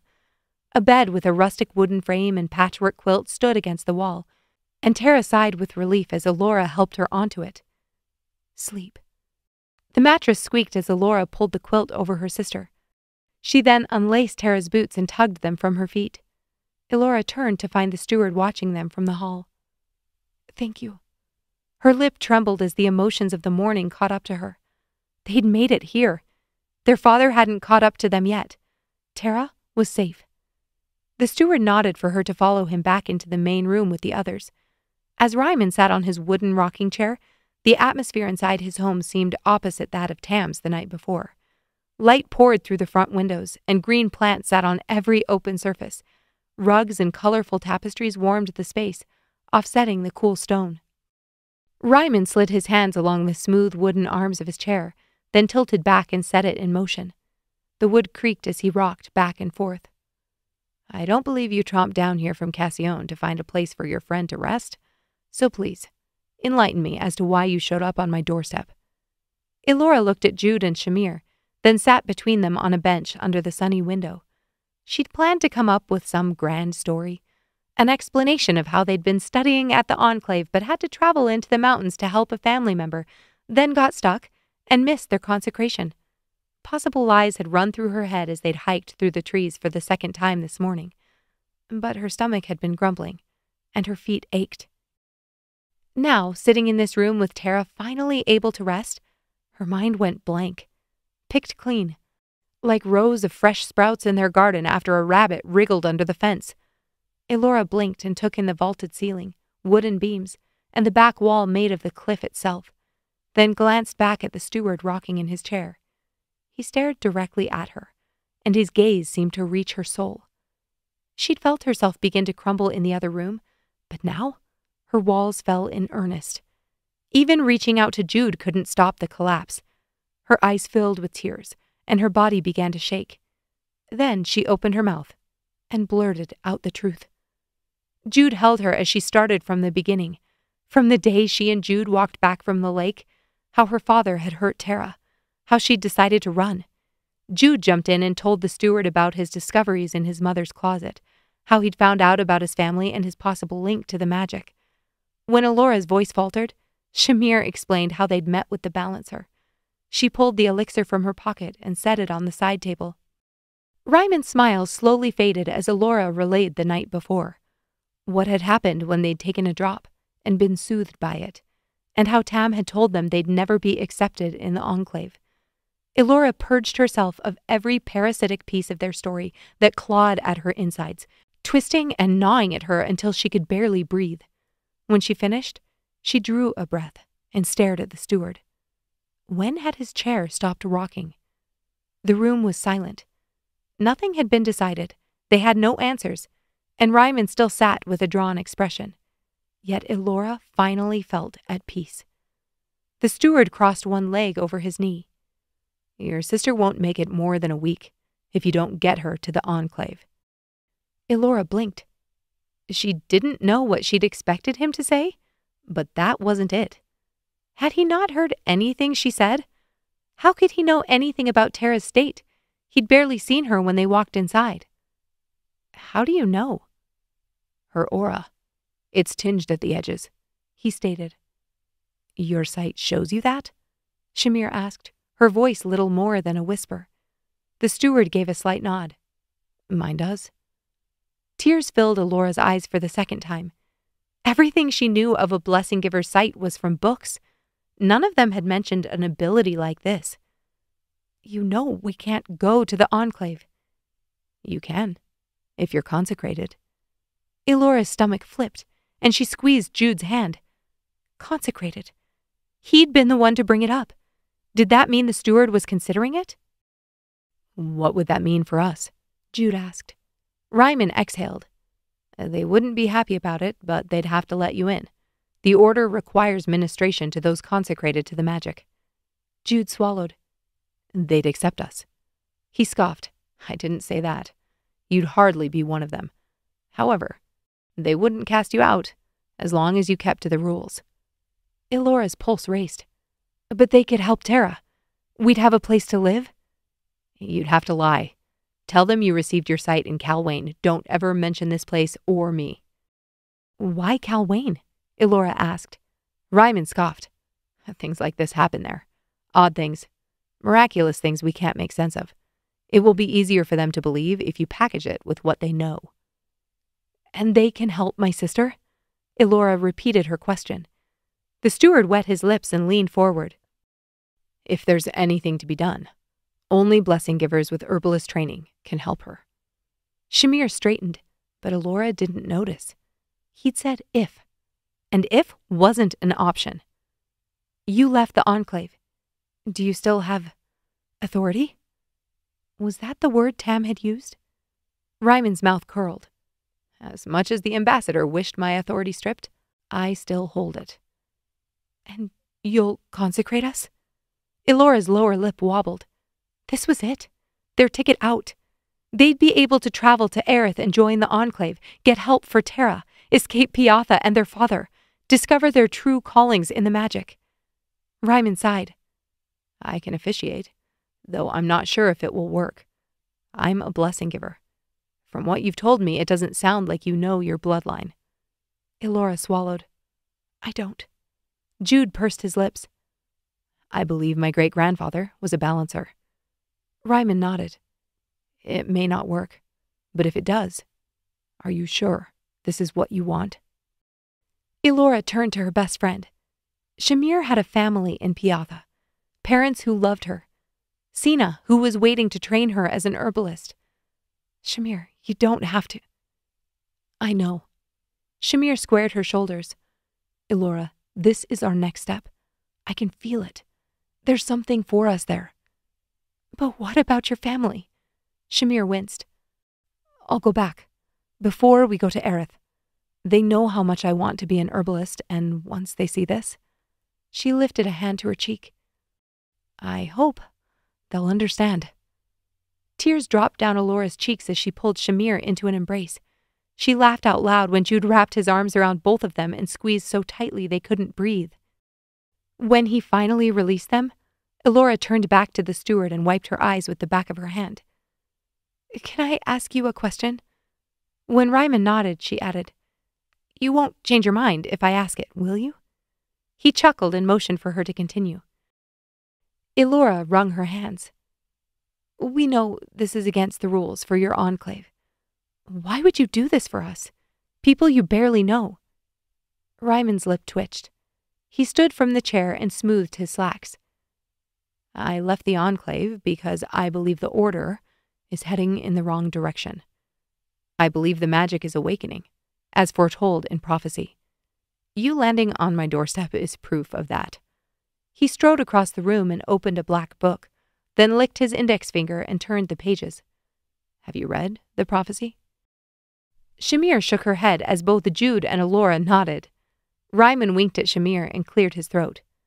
"I'll read it again for good measure.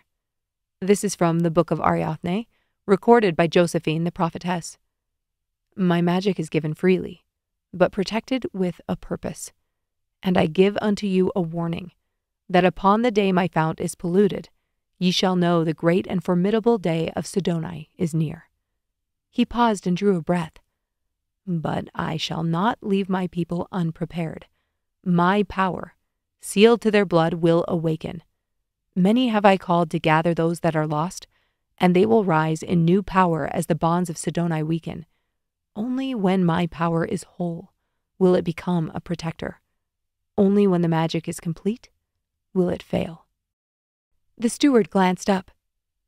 "This is not the first time someone has shown up on my doorstep, claiming they were called by the magic. Until members of the Order open their eyes to these awakenings," he closed the book and set it back on the shelf, "I'll continue to gather." Elora dipped her hands into the wash basin in the cellar, then rubbed the bar of lavender soap between her palms. Ryman had suggested they all rest for an hour before beginning the ceremony, and they'd gladly taken him up on it. Waking Tera had been like stirring the dead. Elora breathed a sigh of relief when her eyes eventually flickered open, and they succeeded in propping her up on the bench in the other room. Shamir had quickly washed, then offered to sit beside her while Elora cleaned up. Now it was only her and Jude at the wash basin. Elora cupped her hands and scooped the cool water up, then splashed it over her face. Every movement was muscle memory because her mind was anywhere but in her body. Prophecy and scripture melded with questions about Ryman's history with the Order. Did the magic really bring them here? Were they part of prophecy as he suggested? Was every step of their journey guided by the goddess herself? That would mean her father, with his violence and fury, had helped them? She couldn't accept that. He was darkness, and the goddess was light. How could one lead to the other? "I think it's clean." Jude put a hand on her shoulder, and Elora froze. "Your face? You've washed it 4 times. Elora straightened and reached for the towel. "I'm sorry." Jude grinned. "Don't be." Elora moved to the side to make room for him at the wash basin while she dried her skin. 4 times? Her cheeks flushed. "I wonder what blessing givers normally do on their consecration day." Jude lifted his head, and water dripped from his nose and chin. She handed him a towel. He dried the water from his face. When he met her gaze, his skin was vibrant and pink. You don't think they rinse in a stranger's cellar and call it good? Elora laughed, then put a hand over her mouth. It felt wrong to find humor in a situation like this. Jude circled his fingers around her wrist. It's okay to be happy, Elora. This is something to celebrate. She allowed him to lower her hand. Was it okay? Elora sighed. I don't know how to do both things. Celebration?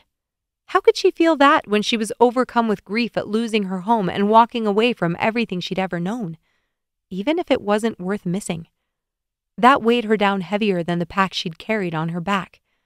Fear dug its claws into her heart every time she glanced at Tera, and an emptiness settled in her belly the moment they'd gotten in the coach. Jude set the towel on the counter and stepped forward until their toes touched. Everyone awaited them in the other room, but now all she could think about was his foot against hers.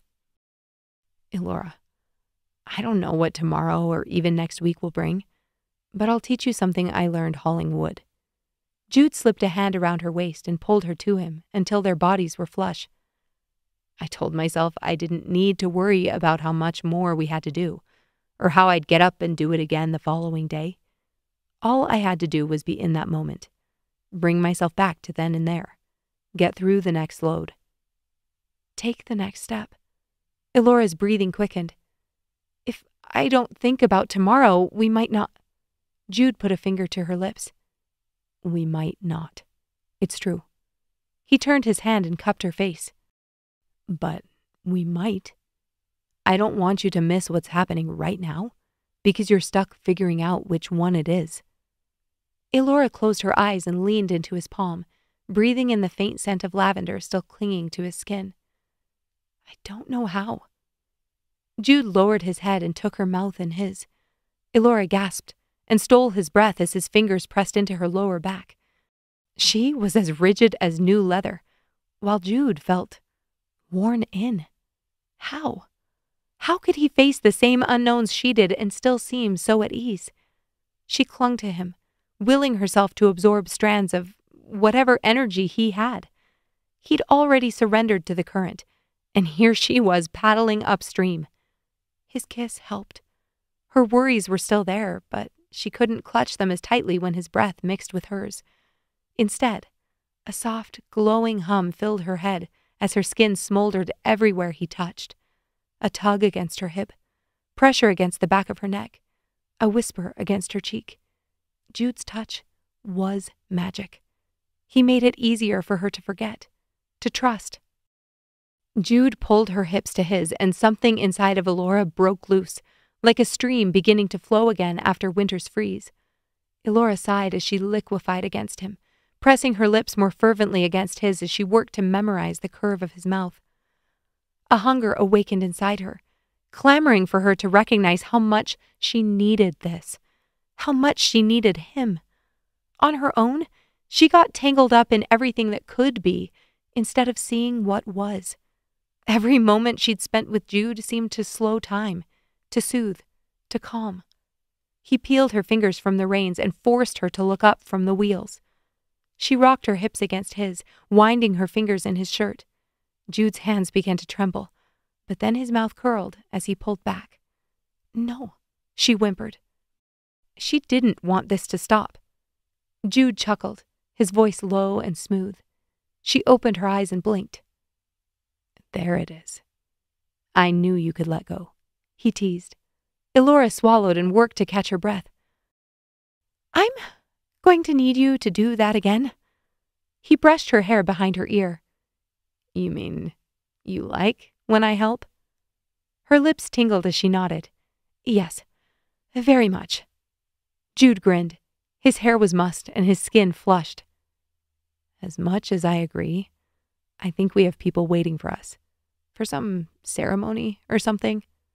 Elora groaned. Right. Only the most important ceremony of their lives to date. She dropped her hands from his waist.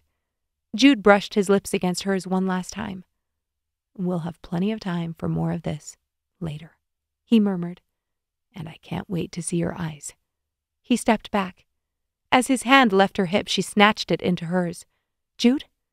He paused and turned his head. She wanted to thank him, to express how much it meant to her that he'd helped them get this far. Tell him she forgave him for lying to her about the magic, how grateful she was for him simply being here. She wanted to say it all, but her thoughts jumbled together, and nothing came out. He squeezed her hand. "I know." They walked back into the living room where the others waited patiently. Elora didn't let go of his hand, and she ignored Shamir's raised eyebrow as they sat on the bench. Ryman smiled at the four of them. "You're clean. That must mean it's time." He stood and walked toward Tera first. "What's your full name?" "Tera Wayland." Her voice was breathy, and Elora's heart twinged. "Very well." Ryman lifted his hands, holding them out on both sides of her temples, and began to speak. Chapter 11. Tera Wayland, you have been obedient to the path of Ariadne as far as you were taught to understand it. You are prepared in your heart to be consecrated. Ryman paused, and his brow furrowed. Elora's heart stopped as she waited for him to continue. Was something wrong?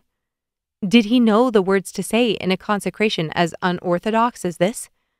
The balancer had been adamant that authority was the only prerequisite, but he'd never mentioned the bloodlines. What if Ryman's authority wasn't the right kind? What if it wasn't enough? The steward peered into the space around Tera's head. He'd seen something earlier, a tinge. Had he noticed something else now? Elora exhaled when he finally continued. While you do not yet understand your connection to the magic, you desire to use your goddess-given heritage for good. You desire to serve all humankind and bind them to their path if they choose it. With Ariadne's blessing, I command, receive your sight. Tera drew a sharp breath and tensed her hands over her knees. Her skin was so pale, it made the bruising over her eye look too vibrant to be real. Her arms tensed, and Elora jumped up from the bench. "Tera, are you—" "Shh," Tera hissed. Her breathing quickened, and every muscle in her body clenched. Beads of sweat broke out on her forehead. What was happening? Tera didn't have much strength to begin with, and this could be too much. Elora grasped her hands and held tight, waiting for her to say something. Finally, Tera's shoulders relaxed, and she lifted her head. When she opened her eyes, Elora gasped. Her hand flew to her mouth. "Did it work?" Tera rasped as her eyelids fluttered. Elora nodded as tears filled her eyes. Violet. Her sister's eyes were violet, like Ryman's. Tera's gaze widened as she took in Elora, scanning the air as the steward had moments before. Could she see something about her? Yes. Elora laughed through her tears. Tera had sight. It worked. They were going to be okay. They could go to the Enclave and seek refuge. They would escape their father and build a better life for themselves. She would take Tera to an herbalist with sight to save her, protect her. Ryman put a hand on Elora's shoulder. We should let her lie down. Elora wiped the tears from her cheeks and nodded, then helped Tera stand. She walked her to the room with the bed and tucked her under the covers, then hurried back into the hall and rummaged in her pack to retrieve the herbs Sina had given them. She gave Tera a spoonful and set the jar on the windowsill. Elora leaned down and kissed her sister's cheek. You're a blessing giver, Tera. Tera smiled sleepily and looked up at her. You're made of light. It's all around you. Elora laughed through fresh tears. Would she ever stop crying today? Go to sleep. We'll set off for Aerith as soon as we can. Tera nodded and sighed as her eyelids dropped closed. Elora padded out of the room and returned to the others. Shamir and Jude remained on the bench. Ryman turned to her as she entered. They both agree you should be next. Elora's heart raced. Shamir winked, and Jude's smile reminded her of their secret moment in the cellar. She walked forward and sat on the bench where Tera had been. Full name? Ryman asked. Elora Wayland. Her heart hammered. He smiled. Sisters, right. He lifted his hands and Elora grew cold. She began to shiver and wrapped her arms around herself. If Ryman noticed her nerves, he didn't acknowledge them. His violet eyes shone as he observed her, and she worked to keep herself from shrinking to the floor. Her ears began to ring as he spoke her name. Elora, Wayland, you have a bold strength within you, and have been obedient to the laws of Ariadne, though you knew them not. His mouth opened, then closed as he paused. He frowned and opened it again, but nothing came out. He stepped back and opened his eyes. Your blessings. You have them, yes? Elora blinked. It felt as if he doused her in lake water. No, I was never blessed. Nor your sister? Elora shook her head. Was that a problem? He hadn't stopped during Tera's blessing, and her sister's eyes had changed. The magic had worked in her without her blessings and curse. Ryman drew a breath and exhaled. There's something here I feel the need to say, to bless you with, but that isn't how it's done, Elora finished. You must receive your blessings and curse on the day of your birth. Ryman nodded. And yet, it's here. Elora drew shallow breaths as his gaze fixed above her head. What was there? What would he do because of it? Call it off? Refuse to consecrate her now that he knew she wasn't bound to the path of Ariadne? Impossible, Ryman murmured. His hands quivered as he replaced them beside her head and pursed his lips. Then, as if he couldn't hold it back any longer, words poured out of him. Elora, Wayland, before I consecrate you under the order of Ariadne, I am compelled to recite unto you a blessing, one given by the goddess but never received. Chills ran up Elora's arms. A blessing given, but never received? Ryman's voice lifted. I bless you to have eyes wide open to the deceptions of Sidoni and those who follow her, even when they come from the only person you trust. Elora's mind spun. Deceptions of Sidoni? Why would she need to know anything about the cursed sister? Before she had time to ponder this, Ryman continued. You have a good heart, one that seeks to serve those around you and assist them on their path back to the goddess. With Ariadne's blessing, I consecrate you and command. Receive your sight. The warmth began along the sides of her face, the closest parts of her to Ryman's hands. It spread through her, and her nerves stilled as the sensation flooded into her limbs. The tips of her fingers and toes tingled until they felt like she was holding them too close to the fire. She gritted her teeth when her skin began to crawl, as though tiny insects had burst from the floor and covered her head to toe. Her lungs constricted, and her heart sped. Then, all at once, everything vanished from her body. She gripped the bench and gasped for air, then opened her eyes and blinked. Everything. She could hear everything. The brush of fabric as Ryman moved his arm, Jude's breathing beside her, the beating of his heart, an insect's wings fluttering against the window glass behind her. This way, Jude whispered. It sounded as if he spoke directly into her ear. Elora turned, and his jaw dropped. Shamir flung her arms around her. Violet, she murmured, and Elora crumbled. What happened? Ryman had consecrated her and also given her a blessing? A singular blessing the goddess had saved for only her. What did it mean? What did any of this mean? They'd left Piatha yesterday, but it already felt like a distant life. Like that Elora hadn't been her at all. She'd been living in a dream and only now had woken up. She sat back and observed them, barely able to make out their features under the swirls of light. Auras, she realized. She could see their light, their goodness. She had the urge to bury Ryman with questions, ask what the swirls meant and how she should read them as he had. Instead, she traded places with Shamir, and Jude threw an arm around her, pulling her close. He kissed her temple as if it was the most natural thing in the world. She wished she could jump up and run to the window, a mirror, anything to catch sight of her eyes. It could wait. She needed to be here for Shamir and Jude. They could all inspect their faces and chatter about auras after this was finished. She curved into Jude and reveled in the feel of his strong chest against her shoulder.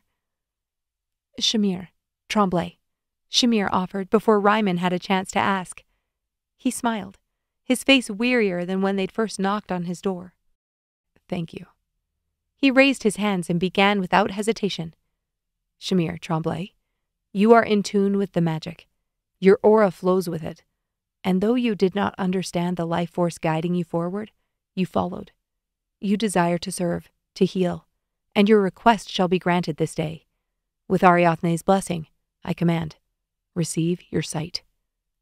Instead of tensing as Elora had done, Shamir tilted her head back and opened her heart to the sky. She drew deep breaths, holding her hands out as if basking in the summer sun. Of course she did. It was Shamir. She glowed, and Elora's heart felt like it had swollen to at least twice its size. Finally, Shamir came back to herself and opened her eyes. She looked toward her friends, and Elora beamed at her. Violet, she mouthed. Shamir blinked back tears of joy. Elora turned to Jude and nodded as he sucked in a breath. Your turn. Jude's mouth twitched. He was nervous. He was adorable when he was nervous. She wanted to do for him what he'd done for her in the cellar, imbue him with confidence, with peace. She turned his face to hers. You aren't alone anymore. Jude's lip twitched. He nodded, and Elora's hand brushed his arm as he stood and walked down to sit in front of Ryman. Your full name? The steward asked. Jude. Archer. Ryman nodded. You felt the magic, Jude. Yes. Jude swallowed hard. Ryman peered closer and tilted his head. He grunted and waited another moment, watching Jude curiously, then lifted his hands. Jude, Archer, you... He paused, and Elora's breath caught in her throat. Continue. Please continue, she begged. Ryman pursed his lips. You have strength. You don't understand. A connection to the magic that is mirrored. He cleared his throat, struggling to find the words. Your heart? It is prepared for consecration this day and will guide you as... Ryman sucked in a breath and his face pulled into a grimace. As you wait to find your path. With Ariadne's blessing, I consecrate you and command, receive your sight. The steward dropped his hands and stepped back, gasping for breath. He stared at Jude and waited for him to open his eyes. Something was happening. Something had happened between the two of them. Why was Ryman's face drained of blood? Why did he stand there gaping at Jude? Jude's brow furrowed and a groan escaped his lips as his jaw clenched. His body shook, and his hands balled into fists. Shamir gripped Elora's hand. Jude's aura swelled around him. Elora winced and squinted to cut out some of the glare. Finally, Jude stilled. Though it was difficult to see through the illumination, Elora caught Jude lifting his head and opening his eyes. Ryman stumbled back and nearly tripped over his rocking chair. What? Jude asked, his voice low and rough. Ryman, is something wrong? By the goddess, I've never... Ryman stumbled again and retreated until he was flush against the back wall. Jude turned his head, and Elora's jaw went slack. His eyes, one charcoal black, and the other... Jude. What is it?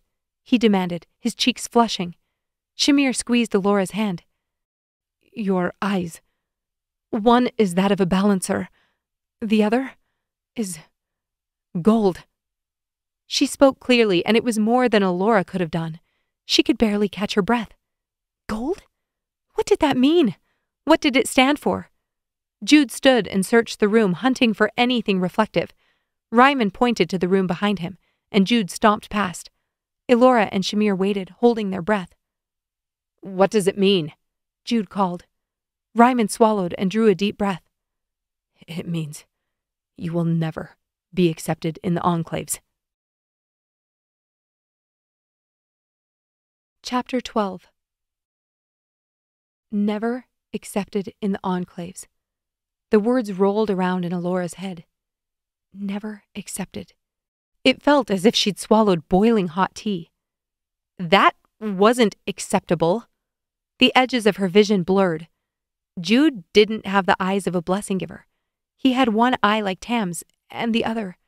She shivered. What had happened to his other eye? What sight did he have? She and Tera had to go to the enclave. There was no other choice. They needed to find an herbalist with sight. You could come with us, Jude. Stay in Aerith. No, Ryman growled.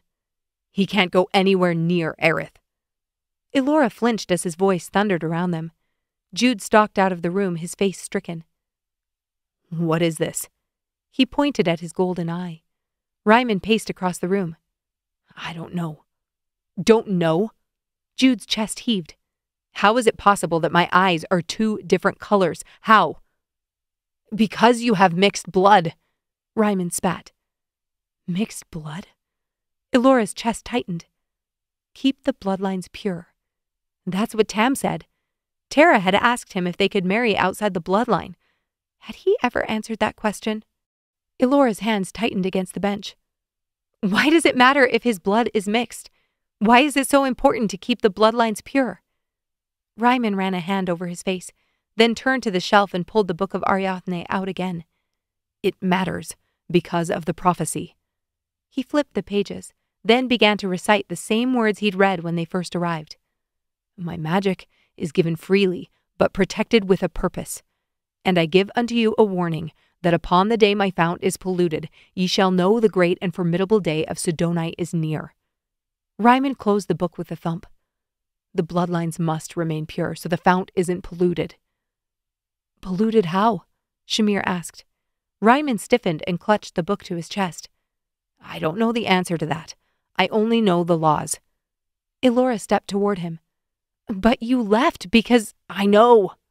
He ran a hand through his hair. I know. Tera coughed from the other room and Elora jumped. She rushed to her sister and found Tera propped on her elbow. Are you okay? Elora asked as she crouched down. Tera shook her head. No, El. Something's wrong. She put a hand to her head and grimaced. Elora's heart turned to ice. She stood and rushed back into the front room. When is the next coach to Aerith? Ryman still looked spooked. You'll get there in 3 days if you take the coach to Idris Crossing and seek passage by riverboat. Riverboat? Elora had never been that far west. Does she have 3 days? Ryman exhaled. I don't know. I don't have any money for passage. You won't need it. Ryman pointed at her eyes and Elora blinked. She didn't need money. Relief flooded through her until she turned and met Jude's gaze. Jude. His expression stole her voice. He'd studied this. He'd wanted this. He'd been so sure this was his destiny. Maybe you could go back to Piatha. Explain... There will be nothing for me there, he muttered. You know that. She had to get Tera to the Enclave, but... Maybe Shamir could take Tera. I could... Elora, your sister needs you. Jude's voice was raw. Jude. Her breath caught. She rushed to him and buried her head in his chest. This was supposed to be something to celebrate. Together. I'm so sorry. I don't understand. Pressure built behind her eyes, and the tears that had flowed all day suddenly wouldn't come.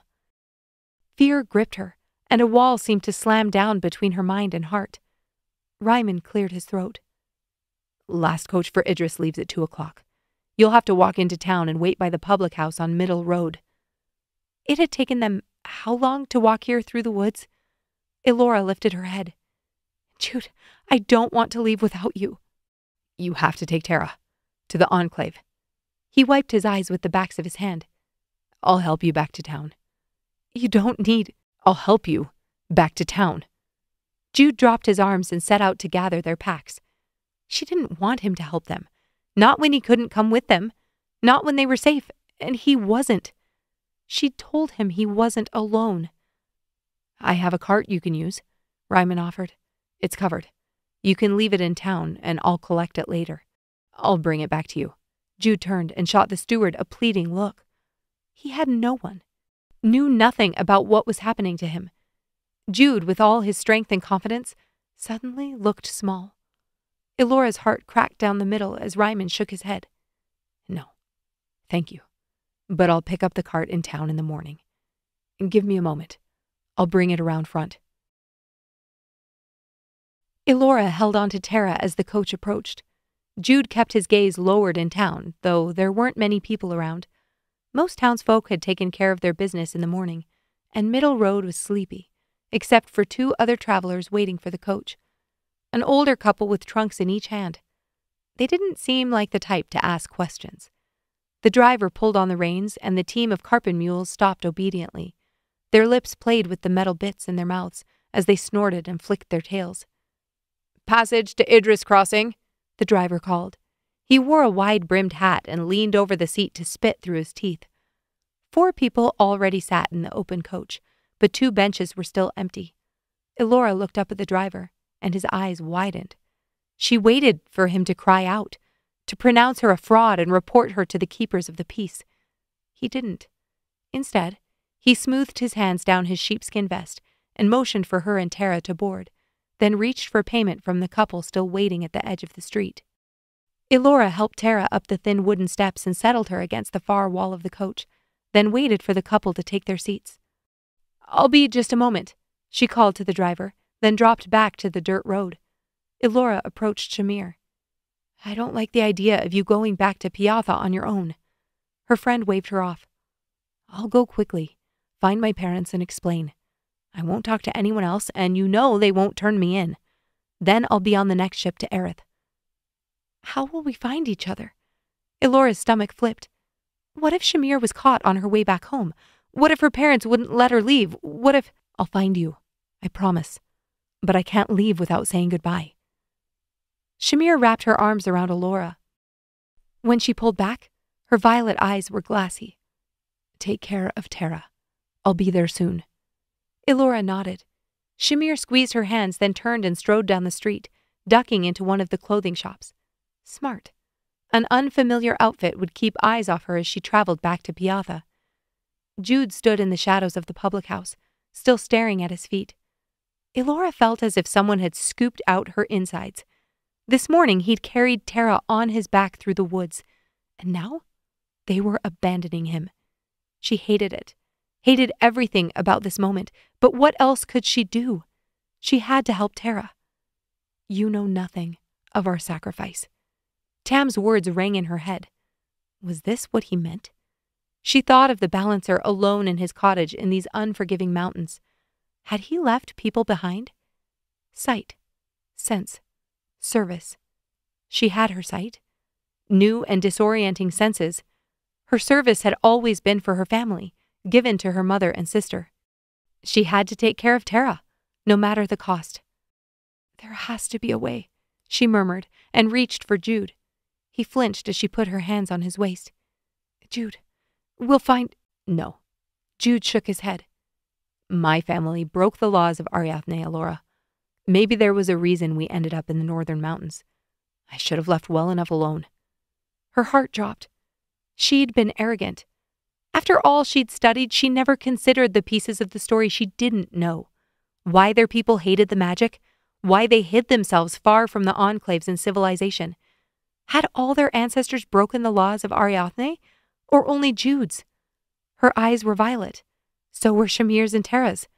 That meant their line was pure, didn't it? Elora clung to him. "We broke the rules by coming here, by asking to be consecrated outside the enclave. This is my fault, Jude. I never should have—" "It wasn't your fault. I would have come here even if you hadn't. And this—" Jude looked up and met her gaze. "This is a gift, Elora, for both you and Tera. But you will be fine." His voice broke. Elora's chest seemed to split down the middle, and she struggled to draw air into her lungs. She didn't want Jude to be fine. After everything that had happened, everything they'd been through, she didn't want Jude to be anywhere but by her side. "Jude, I'm sorry. I'm so sorry." She wanted to scream, to beat her fists against the stone wall next to them. anything to tear the searing pain out of her midsection and send it somewhere else. If they'd stopped Ryman after Shamir, Jude could have come with them to the enclaves. If only they would have been satisfied knowing they had the magic. Elora closed her eyes, her hand still on Jude's hips. Jude stood rooted to the spot and didn't uncross his arms. They formed what may as well have been an impenetrable wall between the two of them. He didn't curve toward her or lean in when he spoke. "I hope they can help Tera." The words were sincere, but his voice held no emotion. Her tears came then. They dropped onto her cheeks as Jude lowered his gaze. Elora bit her lip to keep from collapsing to the ground. "Miss, we must be going," the driver called. Elora brushed her hand over Jude's elbow and hesitated, scrambling for any other option. Anything they could have done differently, or anything they could do now. She reached for the magic, searching for the warmth she'd felt the night before, but nothing came. What use was her sight if she couldn't see past this? Sacrifice. The word made her stomach sour. There was nothing. She had nothing. Elora turned back to the coach as her face pinched. How could she do this? How could she leave him here after everything he'd done, everything they'd told each other? Jude had never left her side, had been there every step of the way, and now she was going to leave him here alone? Elora shook as she ascended the steps and dropped onto the bench next to Tera. What else could she do?